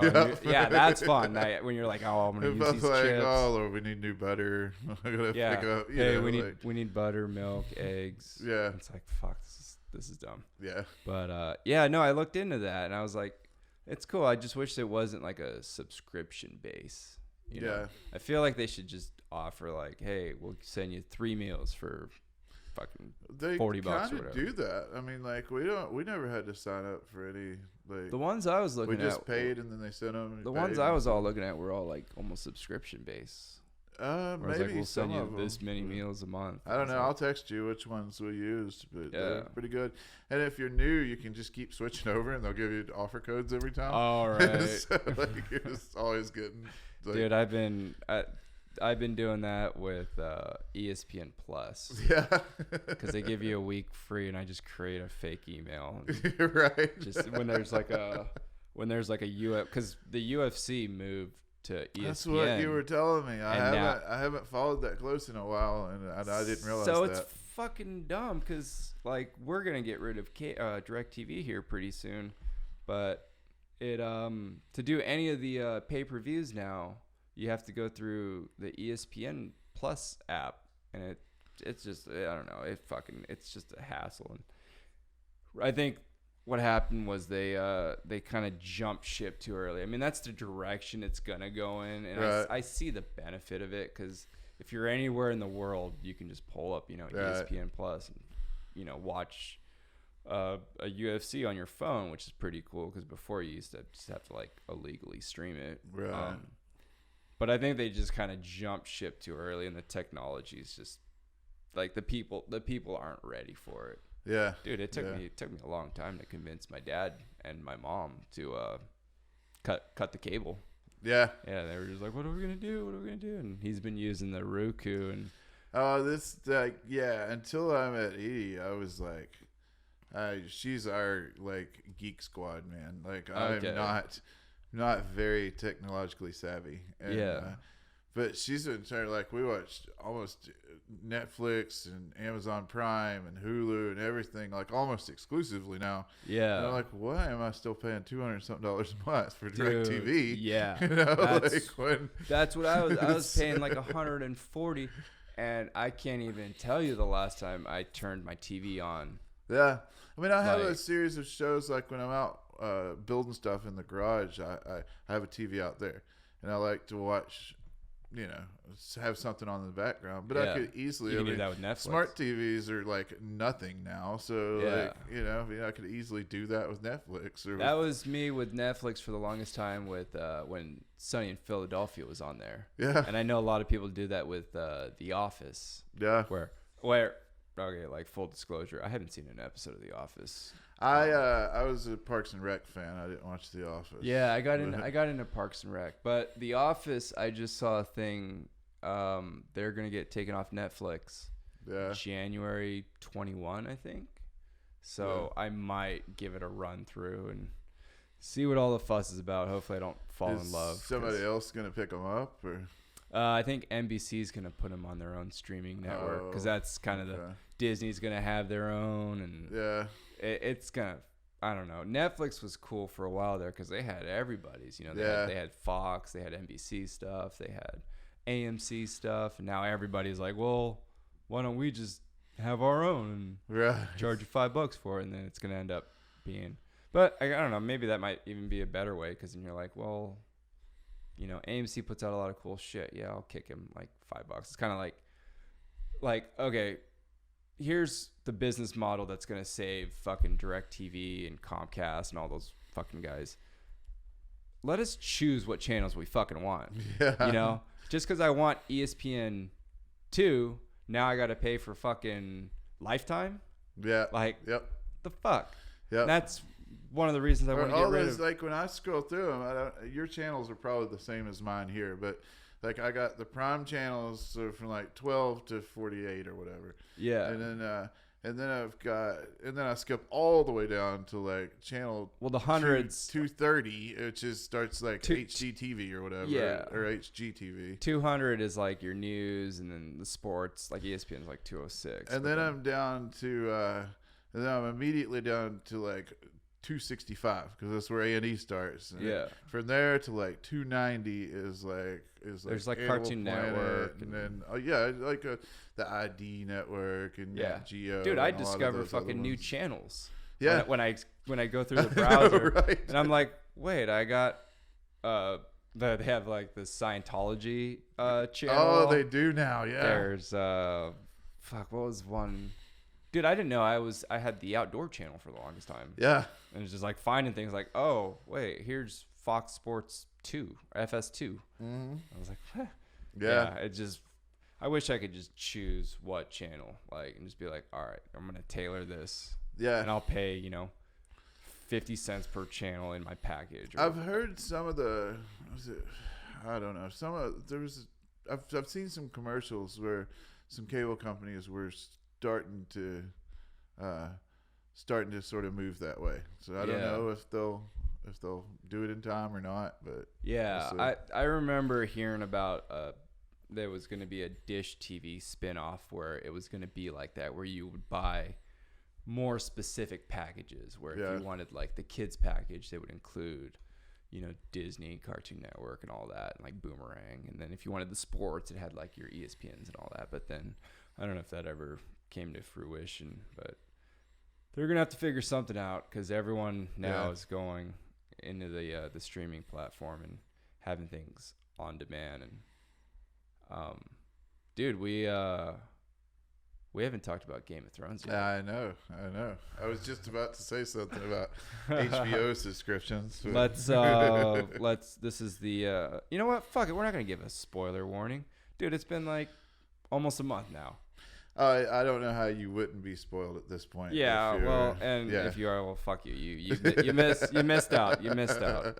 But so what were your final thoughts? I think that the writers went completely absent in season 8. The final season was 8. Yeah. I mean, it wasn't terrible, but it felt very rushed, you know? Yeah. Dude, why did they only decided to do it in 6 episodes? I don't know, man. Yeah. You know? Well, it's because the prevailing theory, and the one that everybody seems to believe, is that what they're working on Star Wars. They were working on Star Wars, yeah. Yeah, and that they just sort of fucked off. Said fuck it. Yeah, which is awful, because you have built this thing up to be like just like legacy show, you know. And like, it does like a disservice to every single person that's worked on that show, the actors, the costume designers, exactly. The special You effects. reduce Jon Snow to a guy just blubbering about she's our queen over and over. I mean, come on, his character. I felt bad for the dude. His character this entire season, he was like not quite like an extra, but he was like he wasn't pivotal. He was a second tier character. And then what did he do? He stepped up and he stabbed Khaleesi. Like nobody saw that coming. Yeah. You know? Like, I mean, you've been angling him to give him some meaning for the entire season. You know? I did. You know, there were some like redeeming things about it. I mean, visually, dude, it was fucking dope. Like everyone got pissed off. Remember, because we were in Georgia when episode 4. It was 4, I believe. Yeah. No, it was 4 or 5. It was 5 because it was going to be 5 there and then 6. And I was going to miss both of the last ones while I was gone. Yeah. So it was when she torches the town and goes fucking full Mad Queen. And I remember watching that the Monday before I had my flight. I think I was taking a shit. I was just watching it. But yeah, dude, it was visually that was fucking dope. Yeah. And then when somebody on the fucking interwebs put a Metallica song over. Have you seen that video? No. Oh, dude, I wish this was set up where I could fucking just show you shit on the TV. But yeah, dude, someone did it to the soundtrack of For Whom the Bell Tolls. Oh yeah. And it was fucking perfect, and it was fucking awesome, and it was just like, all right, this is cool, but taken out of context, where like I think they should have did the last season at least 2 more episodes. 10 would have been perfect at least, to develop that arc, because I wasn't even mad that she went full Mad Queen. I kind of expected it. Yeah, but it was the jumps. Yeah, it was just like it's like nobody here likes me, so I'm gonna fucking torch this bitch. So I'm going to murder tens of thousands of people. Yeah. That was just really crazy. And then the just kind of like the disbelief that you have to kind of put yourself through, where it's like this one dragon annihilated an entire city, and they were supposed to be fortified. The battle was really one way, and the Iron Fleet was gone in like a half a second. Yeah, and then the Golden Army was gone in like fucking just as much time, where it was just like, wait, they built these dudes up. Like, these guys were supposed to be badass. They even were like, hey, you know, like, your army. How about that? Like, they just fought all the White Walkers. Mm-hmm. You pretty much saw the Dothraki get fucking extinguished. Yeah. And then... Yeah, except for the 2,000 or 3,000 that were left by the time that they got down to the... Yeah. Yeah, and then they sacked King's Landing, and then when she was giving her fucking... Nazi Dothraki speech, right there at the end, like, you were like, wait, there's a shit ton of Dothraki. There are tons what's of going on? Dothraki. What's going on? And like, it just like they did a real disservice to that, because I thought that was a really good scene when the Dothraki rushed off in, and then you started seeing their torches because you get go pumped out, up, you know? yeah. When the red bitch fucking lights up there, you get pumped, and then they come running back, you know. And I thought that was a killer scene. Yeah, when it would just get extinguished, like it was like blowing out candles. Yeah, and you're just like, oh shit. Yeah. And that episode 3, right? Mm-hmm. That fucking battle was dope as fuck too. I thought it was good. A lot of people complain about the lighting, but I thought that was supposed to be for they the did effect. a good job. It was suspenseful, and it was good. Yeah, it was disorienting. Where that's well, I think, and they also like they set a extremely high bar for themselves with Battle of the Bastards, you know. Yeah, it's hard to replicate. That's still probably my favorite. Oh yeah, that squeeze at the end, man, that was just unreal, you know. Just the that one scene where the bodies are piling up over snow, and he's just like can't even breathe, and you're just like, but no, I thought, the Battle of Winterfell, whose fucking great idea was it to go into the crypts? I think my biggest complaint from that episode was that nobody really significant died. I wasn't really that mad about them going into the crypts, because I figured they have gone underground in other episodes before for the women and children or whatever. Yeah, but the dude raises the dead. and I that was my bad, because I didn't even think about that until the end of the episode. You know, whenever they actually started coming out of the tombs. But you know what's interesting? I was like, oh yeah, they were busting out of those fucking stone crypts. But remember last season when they finally captured one of those things and they took it down? Yeah. To show Cersei, and it was just contained in a wooden box. Right. And that. Like, they fucking went through all that trouble and gave fucking homeboy a dragon to fucking have. And that was kind of the plot story. It was just like, wait, what? Why did they even have to go that? Because Cersei didn't even give a fuck. Like, that was... I don't know, man. The everyone's complaining about the writing, and it straight up was just fucking lazy. Like, the whole... Jaime Lannister arc was fucking weird. Like, why did they put him even have the scene with Brienne? Was it just because everyone wanted to see Brienne get laid before the end of the show? I thought for sure she was gonna die. I thought so too. Yeah, she should have died. She should have died. I agree. That would have done her character service. You know, I think she should have died. I do like her ending. How she's like the fucking head honcho for the what is it, the King's Guard. But no, yeah, she definitely should have died. I thought it would have been cool if she would have died with the red wildling, the red-headed wildling. Yeah. Like, if they would have just gone down together, and it's like, that was like, because that would have been dope. I wouldn't have been mad if Jaime Lannister died. Yeah. Although it would have been cool to see him be the one that kills Cersei, but that pussy must be so good. They couldn't, if he went back to her after all that shit that he went through, that pussy must be so good. Well, I wasn't that mad about that, because that was the only love story that lasted the entire series anyway. If you think about it, they were the only ones that started out with the first episode. You knew what was going on with those two. Yeah, they were the only ones that were still around in the end that could have still been together. I loved when he walked away from her. Yeah. And he went up north. Like, I was like, okay, like he's over this bitch. Like, it's time to move on. Like, yeah.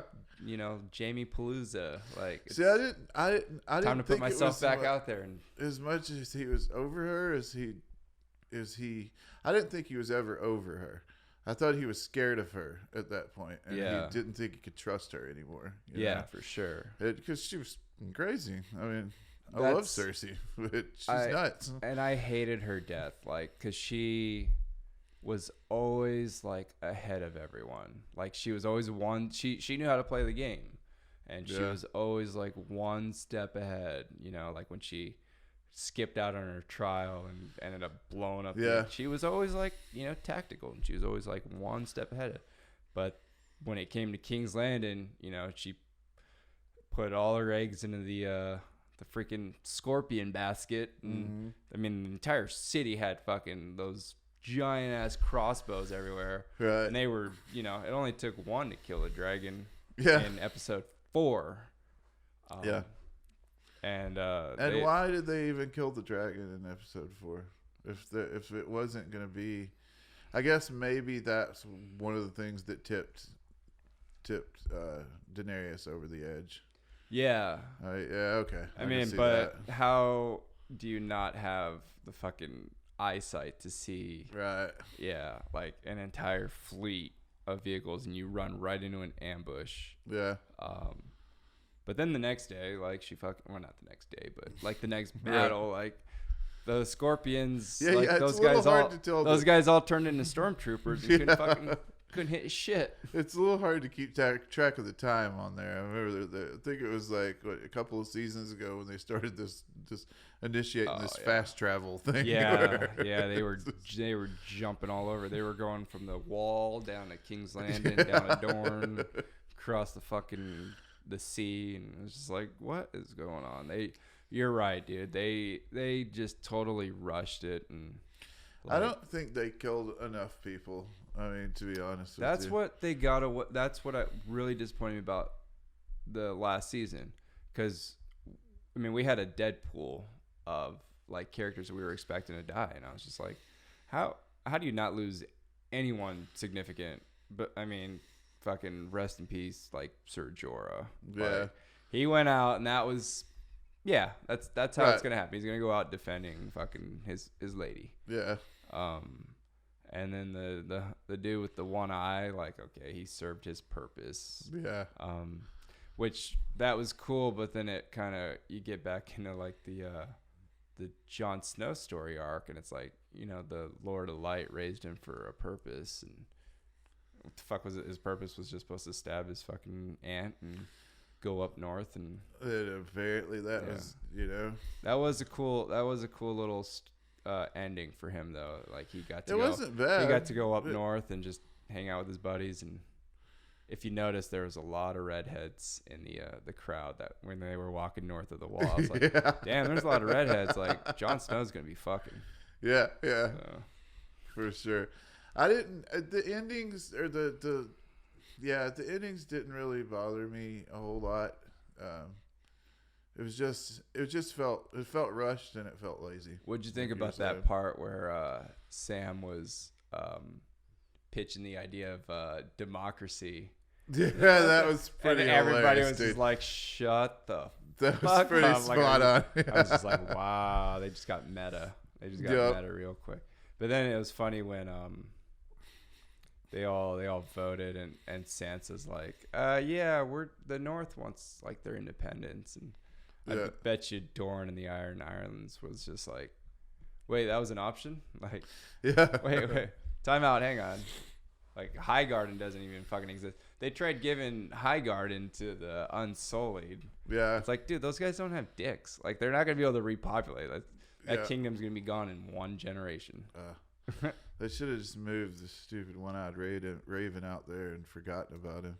Yeah. That was an ending I was bothered by. You didn't need him once the you didn't need him at all. I keep saying the Dark Knight. the main guy, the Night King, was dead. You don't need, and I don't think you needed him before then. You don't need Bran at all. Yeah. The way it kind of shaped out, it was like he had these superpowers that You had he proposed found out. a theory to me that I think wouldn't have been a bad ending, where Sam was. This was all set in the future, and Sam was writing about it, and then he was getting the story from Bryn. And that I could have accepted that. Like, how would you have wanted? Who would you have wanted to see on the throne? Tyrion probably. Yeah. I mean, which is essentially how it worked out. I mean, like, effectively they were kind of showed that Tyrion has control of everything. Yeah. Yeah, that makes sense. Tyrion's a gamer, dude. Like he takes a lot after his sister with that, just without all the psychopathy. Yeah, he was always the one that like kind of had to be like witty. Yeah, figure his shit out. Yeah, he's a little chess player. Are you okay? So let's stop talking about Game of Thrones because we're fucking way behind on the ball. But I just wanted to catch up with you because we were fucking nerding out about it last time we hung out. It just whatever. It was a fucking dissatisfying ending. But did you see the trailer for the new Westworld? No, not yet. Oh, dude. Yeah. It looks it's got what the fuck's that dude's name? Aaron Paul, Jesse Pinkman. Yeah. It's got him in it. And the way the trailer starts, man, it just like you don't know it's Westworld, but then you figure it out by the end. You're just like, oh, we're gonna see more of the present day. Westworld's a good show, man. Oh, it's incredible. Yeah. I started watching Chernobyl. I couldn't get into it, dude. We tried to start it. Really? Just like maybe we'll probably try again, but it just couldn't get into the first episode. Like, I don't know, dude. Man. Make it to the second one. Yeah. Yeah. I've just finished the second one. I've heard that it's great. Oh, it's incredible, and it's kind of cool that I'm all about mini-series or shows that are like, hey, we're only doing 5 seasons. Yeah. Like we have like Breaking Bad. We have a story to tell. We're gonna do it in 5 seasons. We're gonna wrap it up. No, we've binged quite a bit of stuff here lately. We binged Ozarks up to what's left of it. Yeah. And then Killing Eve. I don't know if you've seen I've never Killing even heard Eve yet. what, It's no. freaking good. Is that on Netflix? Yeah. Sandra Oh. Or no, it's on Amazon. Okay. Sandra, right? Sandra Oh? I don't know who that is. Off Korean actress. She was on Grey's Anatomy. Never watched an episode of that either. Shit. It's her and Jodie Comer. Yeah. Jodie Comer, you know her? No, dude. Oh my god, dude! Jodie Comer is unfreaking believable in that show. So basically, Sandra Oh plays this lady that works with MI6, and Jodie Comer is this present day? She's a Russian assassin. Oh, okay. Right? Female Russian assassin, and they I don't want to. There's some twist that happens, so I don't want to give away the end. But it starts out with Sandra Oh killing Eve. Sandra Oh's character's name is show? Eve. Killing Eve. Yeah. I'll have to check that out. And but Jodie Comer's acting in that show is unfreaking believable. There's so much cool shit on Amazon that I need to check out, but for some reason, and I think I'm gonna blame their app. Yeah. Like they just need to streamline it and make it more like Netflix. Yeah. Netflix, you just pop it open, you got all your titles right there, swipe, click, and you're watching a movie. Where I don't know why, but like Amazon's app just seems fucking clunky and weird. And there's good shows on there, and I keep hearing about them, like Jack Reacher and Man in the High Castle and like Grand Tour. I don't like some of their like physically how some of the app works. Like I don't like the way you have to scroll through the shows and stuff. Yeah. And it's a minor thing, but but they got good. Amazon's got some killer stuff. Dude. Yeah, and they even have like a quality like movie selection. They had like all the Indiana Jones on for most a while. of this stuff is free for Prime. Most yeah, of it, and everybody should have Prime. If they I don't. would think so. Yeah. Prime. I guess there are still people out there ordering regular Amazon, but who the fuck are these monsters? I don't know. something terribly wrong with it. Can you imagine waiting 3 days or longer for something to come in from Amazon? Now that you think of that, I will do their where you decline the Prime shipping and you get the $1 digital credit. Yeah. But I've never used the digital thing. But you know, if I know I'm going to be out of town for like 5 days and I'm like, oh fuck, I don't really need this right now. Right. You know, I'll decline it, and I don't even know how much digital money I have. Yeah. I'm sure I'd be able to like buy a couple movies or rent a couple movies. But dude, yeah, Prime has fucking changed my life. Oh my God, yeah, dude. Yeah. If I had to choose right now, like between, you know, like Netflix or Prime or Hulu or whatever, I 100% would just go with Prime, because you also get music with it too. You do. Yeah, I've been using the Amazon Music a lot more, and you can download, you know, certain albums and certain songs, and they even have like playlists. Yeah, I'm gonna have to. I may switch to that because I've always used iTunes, and I don't really know how to use anything else. And now iTunes is going away. Is it? So yeah, that's what Apple announced, that they're getting rid of iTunes. Whoa. So, yeah, well, because they separated they do Apple Podcasts now. Yeah, that used to just be all on iTunes. I don't even know which podcast. I use some sort of podcast app. I don't even know what it is. Yeah, we just got the show on Apple Podcasts, Google Play, which I think one. I don't know if you've ever even. Yeah, that's just the app. That's Apple Podcasts. Is that Apple Podcasts? Yeah. Okay, so they separated it from iTunes. Okay. And then Google, they used to be on Google Play Music. Yeah. And now I think Google has their own Google Play podcast or something. And then we got the show on Spotify, which is pretty cool. And that's kind of helped, you know, get more listeners. And you're gonna put it on Patreon now?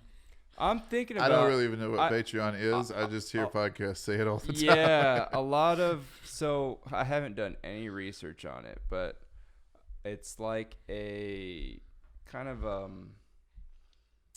patron service where you get bonus features. So certain podcasters will have like behind the scenes shit that you can if you do the Patreon.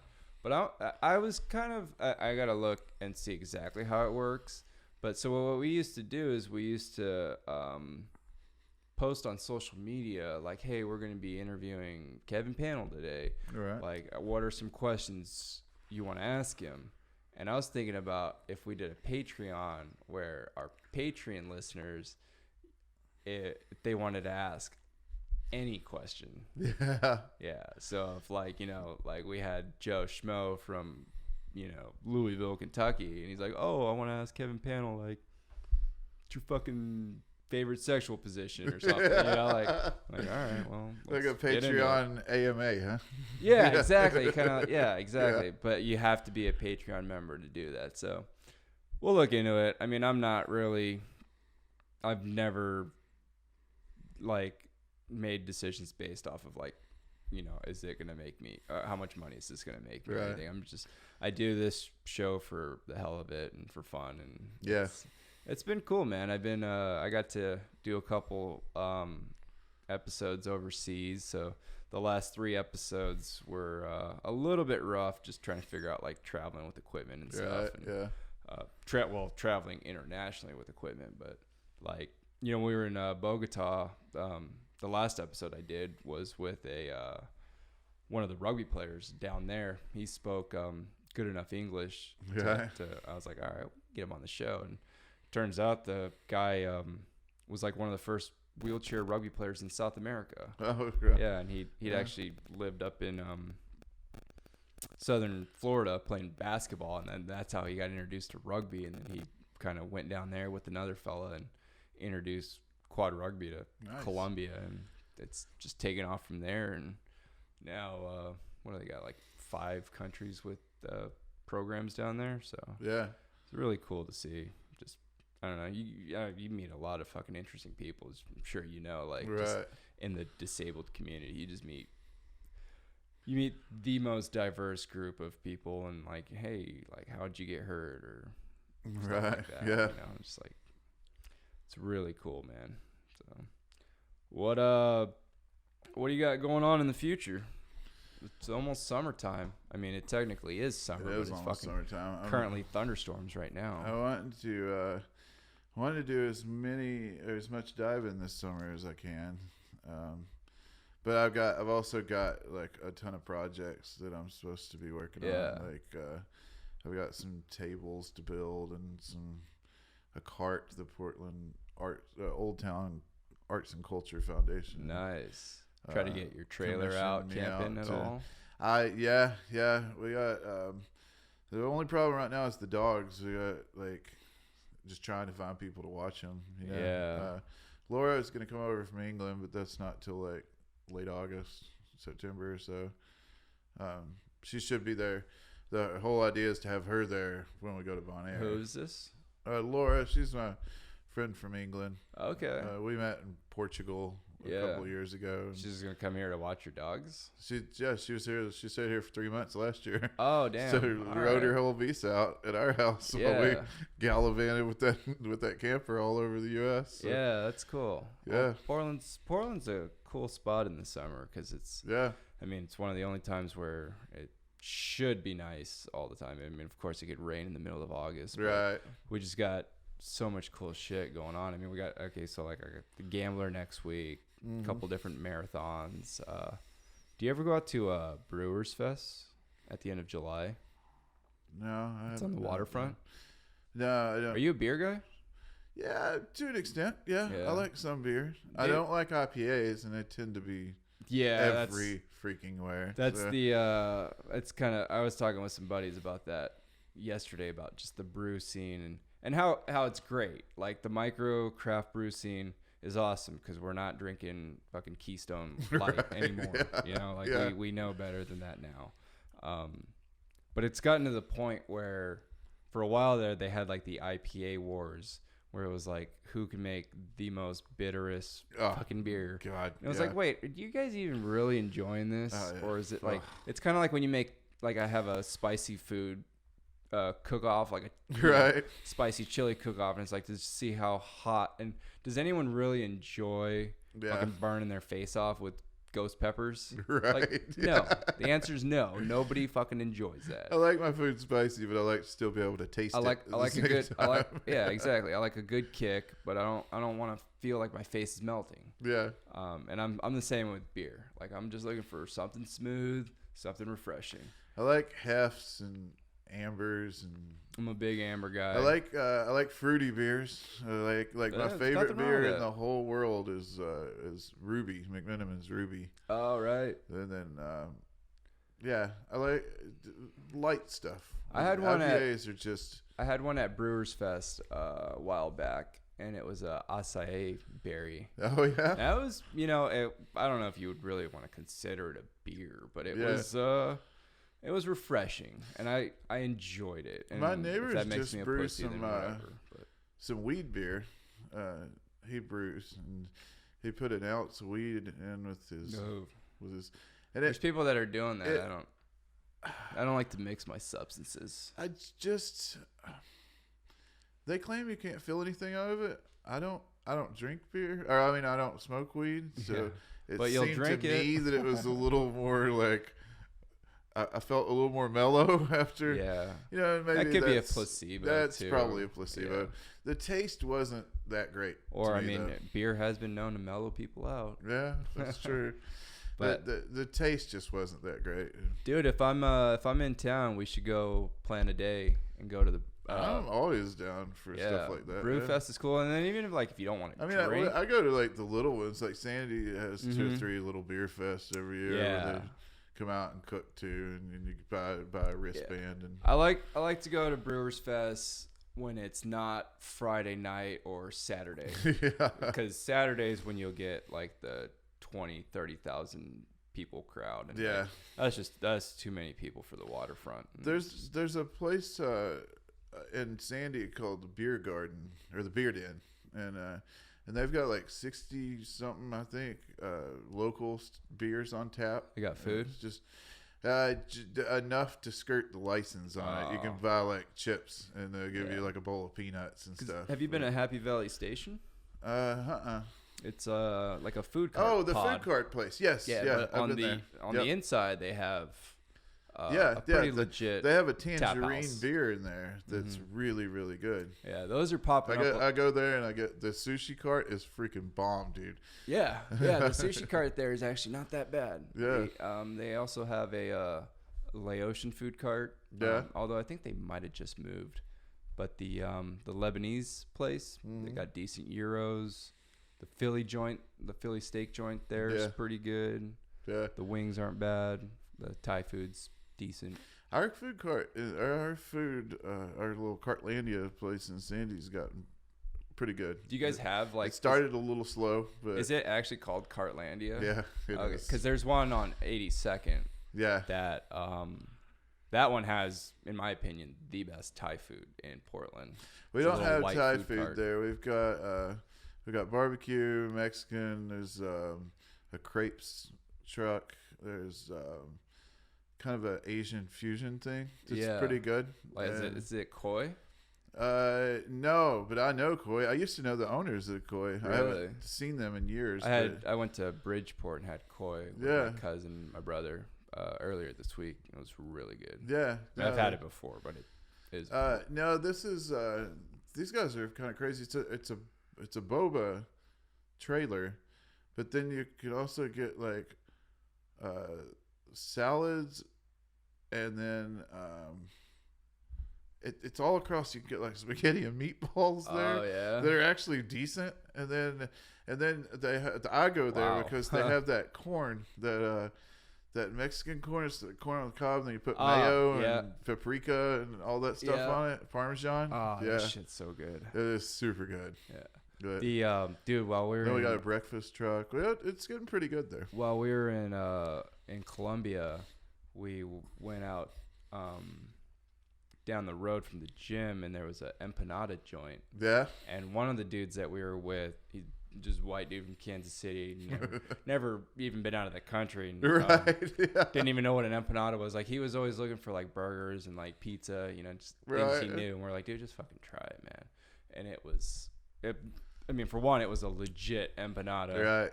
And he was just blown away. He's like, dude, I can't believe I'm now just discovering this. I'm like, well, dude, that's the best part about traveling is like I always eat the local food. Yeah, for sure. Yep. Yeah, man, we had a good time. I mean, the hotel we were at was kind of in this like strip mall area, and there was a crepe joint, which I had my first like legit crepe. Yeah, it was one of the dessert ones. It was like almost like a banana split rolled up into a crepe. Crepes aren't bad. They're not. I don't go crazy for them. My girlfriend loves them, but it's not something that I'm gonna like actively seek out. But it was good. It was kind of. It was nice being a little glutton. Right. Yeah. Then there was a joint next door to it. It was a burger joint. Kind of reminded me of like maybe a Burger King. It's called El Corral. Yeah. And holy fuck, it was good. Yeah. Spain or Portugal had something similar. I actually went into it because I thought it was a Burger King. They like totally ripped off the logo and everything. And it wasn't. It was like, like one of those crappy off-brand King Burger or something. Yeah. And I thought it was legit good. Yeah.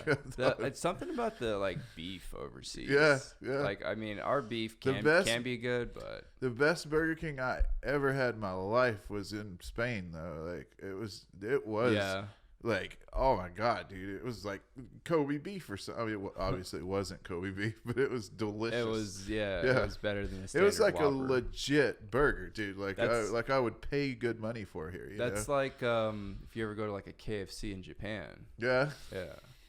I like going into the fast food places in other countries because they got different stuff on the menu too. They're doing a thing now. I just learned this about McDonald's. They got kind of a limited world edition. Tours. Yeah, thing. I just found out about this. Got one of those the other day. Did you get a Stroopwafel McFlurry? No, Yeah, I didn't even know they had those. It's a Netherlands thing. Huh? I guess you'd say it's a Dutch thing. I guess you'd say, but you ever notice like when you go to McDonald's in airports too, they have a different menu sometimes.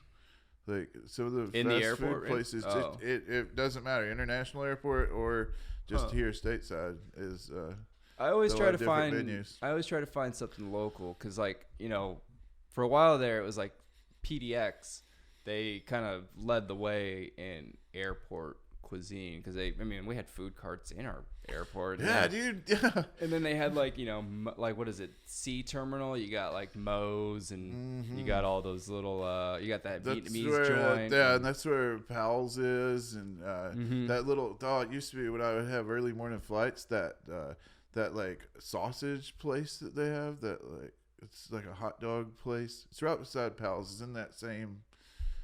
I don't think I used to go in there and get a bratwurst for breakfast. Like bratwurst and sauerkraut. It was so they good. got Country Cat now too, which is like a pretty big Portland staple, and their biscuits and gravy is amazing. Yeah, dude. When I was in Atlanta at the for the Georgia Aquarium thing, across the street from there's a place called the Atlanta Breakfast Club. Yeah, and they had it was biscuits and shrimp gravy. Oh, shit. And it was like this kind of like reddish gravy on top of this fucking amazing biscuit for one.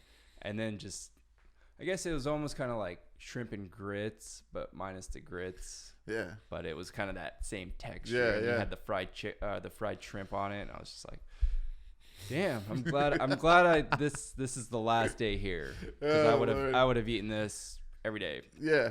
If I can, I'm telling you, dude, the South kills it with food, man. It's, unbelievable. You know, they're just, yeah. Growing up down there, it was just like, fuck.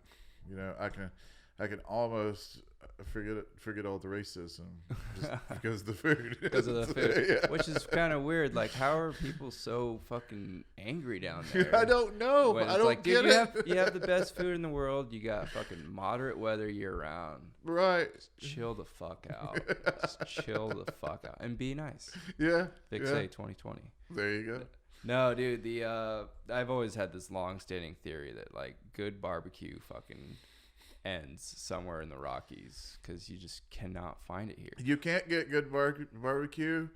Well, I mean, that's a very general statement. I'm sure there is places that have good barbecue, but consistently good barbecue, I don't think can be had until you're somewhere where you can order sweet tea off the menu. Yeah. Yeah. I'm not a big sweet tea guy. Yeah, I know, anyways, but that puts you in the region, you know. That gets you there. So. I think you have to be in Waffle House country. Ah, that's a good point. If that makes sense. Yeah. Yeah, that's true. It used to be Cracker Barrel, but Cracker Barrel's expanded. There's Cracker Barrel in Boise now. I still have never been to Cracker Barrel. They're not bad. There's Cracker Barrel actually in out by Bass Pro. Yeah, there's two of them. That's actually the first one on the West Coast. Yeah, they're not bad. They're not amazing, but they're pretty good. They're kind of southern in a way. You know? We just I don't know, dude. We have so many cool local restaurants. Yeah. It's like, why do I want to go to, you know? Right. Well, that's why like Applebee's and all those places, they don't fucking do good here. Yeah. Like it's just because we would rather just support a local guy who's using, you know, local ingredients and putting his own spin on things. And then the food cart scene here. Oh. God, you can't fucking beat it, dude. And it's kind of sad when you hear about them closing because it's like part of Portland's identity, man. It's just like having that variety of food cart, and it's like, dude, we went to one I went to one in Cedar Hills with my brother, and it was cool because like there was three of us, and we all got different things. Like we didn't have to like, hey, let's all go to Red Robin's and have a burger, or like let's all go to Olive Garden and have Italian. It's like, let's just go to the food cart, get whatever the fuck we want.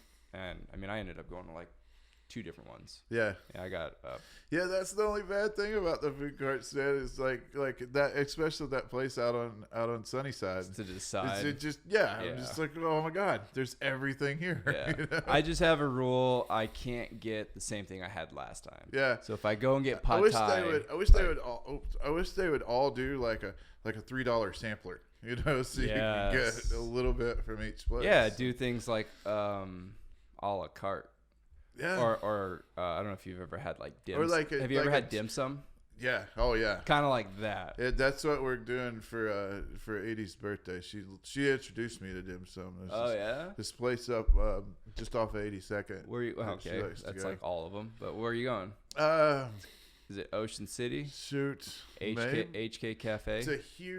It's like in a strip mall Near the Walmart? A huge area. Yeah, I think it's close to the Walmart. HK Cafe. Yeah, that sounds right. Yeah. Yeah. No, it's in the corner, kind of near like L&L Barbecue. Yeah, I think. Yeah. HK. Sits right You're going in the to corner. HK. Yeah. That's dope. That's where she. That's a pretty good the one. first one I've ever been to. That's where she took me. What do you normally get?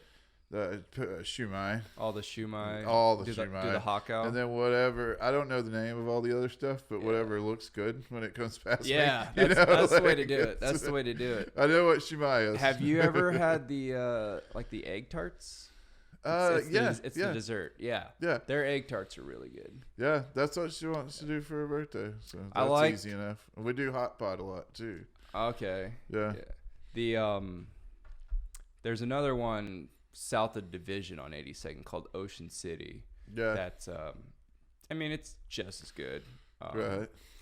I just I used to go to HK all the time, but then there was one time where we went there and it was like the parking was a fucking mess. Oh, the parking's a nightmare there all the time. You put that many Asians in that small of a space, dude. It's gonna be fucking dangerous. You gotta get there at like 11 o'clock in the morning too. Or just yeah, that's true. They're always hella busy. I mean, Ocean City can get pretty busy too. But man, yeah, dim sum is I haven't had fucking dim sum in a while. You should go with us. Well, when's your birthday? July the 1st, so we'll probably go on Monday, unless we get paid tomorrow. I'll be in town Monday. I'd be down. There you go. Yeah, dim sum. Yeah, and so like growing up Asian, it's actually kind of like more of a, I don't know, maybe like a white guy equivalent of like Sunday brunch. Right. Like it was kind of one of those things that like, we would always do. Not like every week, but it'd be like on a Saturday morning. Right. We'd actually drive out to downtown when Chinatown was actually Chinatown. Yeah. There was a place called Fong Chung that was it was a restaurant and it had a bar upstairs and I want to say it had a grocery store next to the restaurant on the first deck. Then there was a place called House of Louis that had one. They've been kind of popping up everywhere, but yeah, man, dim sum's the shit. Oh yeah. Well, it's I told everybody, like, I traded good barbecue by moving here, but I gained like the best Asian food that I've ever it just kills it. It doesn't matter what you want, if it's pho or whatever, dude. Like it's just pho everything would be awesome is so on a day like freaking today. good, Yeah. Actually, what are you doing? We're almost at 2 hours. Are you you want to go get something to eat, or you got something to do? No, we can do that. What are you feeling? I don't know, man. We got, so speaking of pho and it being like kind of a rainy day, there is a pretty good. Yeah. So I get spoiled with pho because my mom is the best cook in the world. Right. And her pho is like, it'll fucking cure cancer. I'm pretty sure. Yeah. Yeah, she does like fucking homemade meatballs. We use oxtail for the broth. Nice. It's always better the next day. So maybe next time she does a batch of pho, I should call you over so you can have like some legit pho. Yeah. But there's a joint down in Gladstone called Pho Gia, and it's been my go-to pho joint just because they have really good chicken satay. And then I think for me at least, what makes a good pho is the broth. Oh yeah. And I think they have the best broth. I don't know. I don't know enough for the difference anyway. So it sounds right. good to me. All right, let's do that. I mean, I know bad pho, but I don't know better pho. I don't guess. Yeah. Well, this in my opinion is. I mean, we have one in Oregon City called Pho Thee, and that one's pretty good. And what I like about that place is you order the pho, and then you pick what kind of meat you want in it. So you can be like, hey, I want the brisket, I want the tripe, I want the meatballs. Right. But no, man, Pho Gia's got like it's got good broth, and then we'll order the chicken satay just so you can try it because it's incredible. Sweet. So, Yeah, man, we'll end it on that, dude. Thanks for coming out and doing this. No problem, man. And it's always a blast. We'll see if we'll do another follow-up episode once we're all in the same place. I'm actually going to be in Oregon a lot more than I originally thought this summer. So yeah, we'll definitely have to kick it. And you're going to, what'd you say, Cozumel? Going to Cozumel at the end of August. Is that a Life Waters trip? Yeah. Okay. Yeah, it's well, we can talk about it off the air. I was just like looking at. Let's talk about it. Talk about it on air, because last time we did this, we made the trip happen. That's true. And I actually need. So I'm like the odd man out. So I have a room to myself. Oh yeah. And I have to pay the single occupancy. Oh, there you go. So if you decided to come, we'd be able to split a room, and it was like $700 for the hotel and stuff, and I want to see if I can get you, if we still have a dive spot available. Yeah. So remind me after we get off of this. It had to be me and her. She would destroy me if. She would want to dive too. Oh, yeah. She just got certified. Of course, she would want to dive. Yeah. All right. We'll have to figure that out. But the rooms. Fuck, I can't remember if the beds were big enough. I want to say they were. Plus, you don't have legs, so you don't take that much room. Oh, so. dude, I sleep in corners. And you freaking wanted to sleep on my floor. I can like, sleep outside in the bushes. It doesn't matter to me. I am good with that. All right. Yeah. No, we'll figure that out. But yeah, man. And then you had talked to me about a Valhalla Dive Group. Yeah. To be a training buddy. Yeah. Or a training dummy. Yep. For you guys are doing that in Bon Air. We are. So September 21st. Yeah. Through that week. So the issue that I have is it's the same weekend as a rugby tournament. Mm-hmm. But yeah. I'll totally fucking ditch the rugby thing and go diving. Yeah. So yeah, I put it in with them. I'm just waiting to hear back from them. All right. Yeah. Cool. Yeah. No, I would. I mean, you're totally welcome to go. I'm trying to confirm with them, like, if they would want you to be responsible for anything or any of that, and blah blah blah blah. Yeah. So, and I don't know if you guys are married to the hotel that you guys use there, but what I liked about Diva Flamingo was that they let Life Waters put a like a Hoyer lift on their dock. Oh yeah. So yeah, they screwed it in. Well, it was one of the I forget. It was like a ceiling Hoyer that they had modified on a boom crane. Oh yeah, we don't even have one of the. We'd just be probably physically hauling you up the stairs off the dock. Yeah. So maybe I should have pictures of it. Okay. Like and that dude, that made things so convenient because we did our boat dives in the morning. Mm-hmm. We'd be back. All the AM boats would be back by like noon. The PM boat would take off at 2. But if you didn't want to go on the second boat dive, you didn't have to. Right. Or the second boat.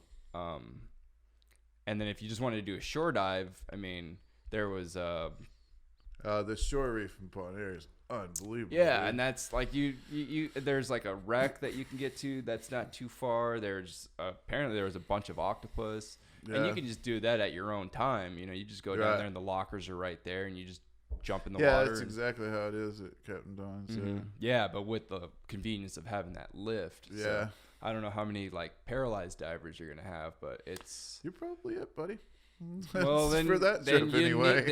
Then you need me because those guys are gonna have to know how to fucking lift a dude in a wheelchair around. And I mean, we got Jeff, but Jeff is De Leon most of the time down in Mexico now, so he's hard to. Is he getting into diving? Is that what? We certified him. Oh yeah. Yeah. Last year. No, I mean, is he gonna be at Bon Air? Oh, I don't think so. Just because his schedule is so crazy right now. Yeah. Who the fuck knows what he's doing? Yeah, we'll have another guy, Aaron Boyle. He's missing his right arm and his right leg. Okay. Above the elbow, or kind of right here, and then above the knee. And we'll have. Oh my God, I've been thinking too much today. Anyway. Yes, you are only. Hey, really quick, did you get to do the wreck dive down there? The hooker? Oh yeah, the helmet hooker. Yeah. Oh yeah. Did you get some penetration in that? A little bit, yeah. Damn, yeah. My buddy was kind of freaked out and didn't want to do it. So oh yeah. I was like, all right, he didn't take you in there. No, zero penetration. Oh man. Kind of just the tip. Poke my head. Poke my head in just to see what's going on. But I'll really be actually. You know the. This is part of my stuff. This is what I was supposed to do in Bon Air this past time, but when I got the appendicitis, everything kind of got put on hold. Mm-hmm. But so I'll be doing a deep water certification and a rec certification this time around. Dude, let me know, and I can fucking do the courses. And then we'll be doing that'll be the last thing except for a rescue diver course that I need to get my dive master. So. Yeah. Wow. Damn. You've already. Yeah. I just want to get my advance, but the rec and the deep would go towards that. Yeah. Well. Yeah. So if that ends up happening, dude, let me know, because then I can do the coursework on it and start building my dive resume. There you go, man. I'm collecting cards. I'm so fucking excited. You're SDI, right?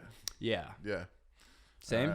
Yeah, same. We go through SDI. Yeah, because they have the Scability whole side of things. So, yeah, man. Well, let me know. And then, hey, if you guys are ever looking to certify more Scability divers. Yes.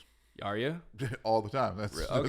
That's our whole mission. Yeah. You're talking about non-veteran. Right now, Valhalla is sort of limited to veterans. Yeah, but I'm talking about the buddies. Oh, the buddies. Okay, yeah. So yeah, there's a gal. She's a massage therapist, and she works on us when we're up at the compound. But she's a big diver. And she's like, dude, I would love to get involved with this. And right now, Oscar Mike's kind of focusing on their OCR stuff, and who else the fuck knows? They got their hands in so many things right now. And I kind of just I always follow my passion, So I started the all veteran rugby team. That's kind of taken off. I don't have to fucking deal with coaching that or anymore. It's kind of its own thing. So now I want to start developing our diving program, and it's just kind of without any of the funding, it fucking sucks. So. Oh yeah. The cool thing is we're flexible, we don't mind seeking out other organizations. So yeah, if you guys ever want another buddy diver to get certified, she said she'd totally be down. It's just financial, that's the thing with diving, man. It's not a cheap sport. It's not cheap at all. It's not as expensive as people think, but if you want to get into it, it's expensive to go to the places that most people want to dive at. That's the thing. Then you got to go down there, buy packages, buy boat time, buy air, buy rooms, all inclusive hotels. It costs hardly anything to go up to Hoodsport and dive on the weekend. If you got your own gear. But if you're fortunate, which is cool. But if you're fortunate enough to live in Florida, you got it made. But I know, dude. That sucks, right? Yeah, fucking so got it made, because that's really the only. Or even down at Monterey, dude. Or down in Southern California, if you could dive Catalina all the time. Still cold. Oh, the cold's fine. Still cold. I think Florida might be the only place in the continental U.S. that I would want to dive. Yeah. Maybe I don't know. Maybe the Gulf or something. But I still imagine that's still pretty cold. But yeah, you're right. All the places you want to dive, it's in the Caribbean, Australia, Indonesia. See, I'm kind of into the cold water thing. I want to get into it. Yeah. I just got to find the right kind of gear. Right. Get into dry suit and figure out how that's gonna all work, because there are some really cool wrecks. How do you get into some ice diving and cave diving? Yeah, We've talked about it. Cavern diving, yeah. We've talked about it. No, we're gonna turn you into a cave diver. Yeah. I love the nerdy side of it. I don't know if I would like the claustrophobic side of it. My two things, man. I really enjoy wrecks. Yeah. And then want to get in a cave. Yeah. Yeah, I'm crazy, and I just want to find a new way to kill myself. Right. There you go, man. It's wild. But no, dude, it's just, I don't know. There's something really cool about wrecks. Yeah. I think wrecks, might be my number one, just because of like the historic factor, especially if you look up the history of a particular boat. Yeah. You know? Yeah. They have North Carolina is good for that. There's a lot of wrecks off there, and then England, man. I started looking like the dive book that you have. Yeah, shows a lot of the wrecks around. Dude, and they just discovered a ship that's like 2,000 years old from like the Roman period or some shit. Like, dude, I want to go down to the Bahamas. Ultimately, we'd be living on a sailboat in the Bahamas. That's our ultimate like goal. But make it wheelchair accessible. I'm there. I want to go. Shit, be a little tough. I could put a winch on there for you. Yeah, we could just drag you from one point to another. Put me in a little dingy. Yeah, but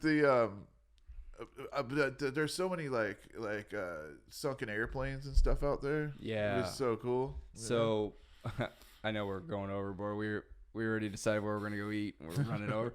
But real quick, my ultimate like dive fantasy like that I want to set up is I want to set up a group trip with veterans and go out to Chuck Lagoon and do. It's like the most highest concentration of wrecks. In the Bahamas somewhere? No, it's in the South Pacific. Okay. I forget exactly where, but yeah, it was there was a Japanese naval ship there, and the Americans came in one day and just fucked shit up, and it's got like the highest concentration of like, you know, airplanes and boats. There's even, I think I read somewhere, and I don't know if this is true or not, but I think I read somewhere where there's actually on one of the boats you can get into the operating room and there's still a dude strapped to the operating table because he was, I don't know, he was probably getting his like appendix removed or something. Right. These Americans came in and ruined his surgery. Holy crap. Yeah, and they just, I think that would be kind of interesting to see. Yeah. But, yeah, it'd be cool, man, if we could just get a group of like, I don't know, 8 like disabled veterans and a team of buddy divers and just get that organized maybe across like 2 liveaboards or something. I don't know. Something grand and epic. We're starting a dive club that's just sort of alongside Valhalla. It's not necessarily going to be nonprofit, but I can tell you more about it later. But that's definitely something that could potentially happen through that. Right on, man. So It seems like Valhalla is going to be a great organization once they get off their feet. And, if you need any help with that, man, let me know. I'm always looking to dive. So. Yeah. Oh yeah. All right, dude. Let's go get some fucking food. Let's do it. All right, guys. Thanks for tuning in. We'll catch y'all next time. Peace. See ya.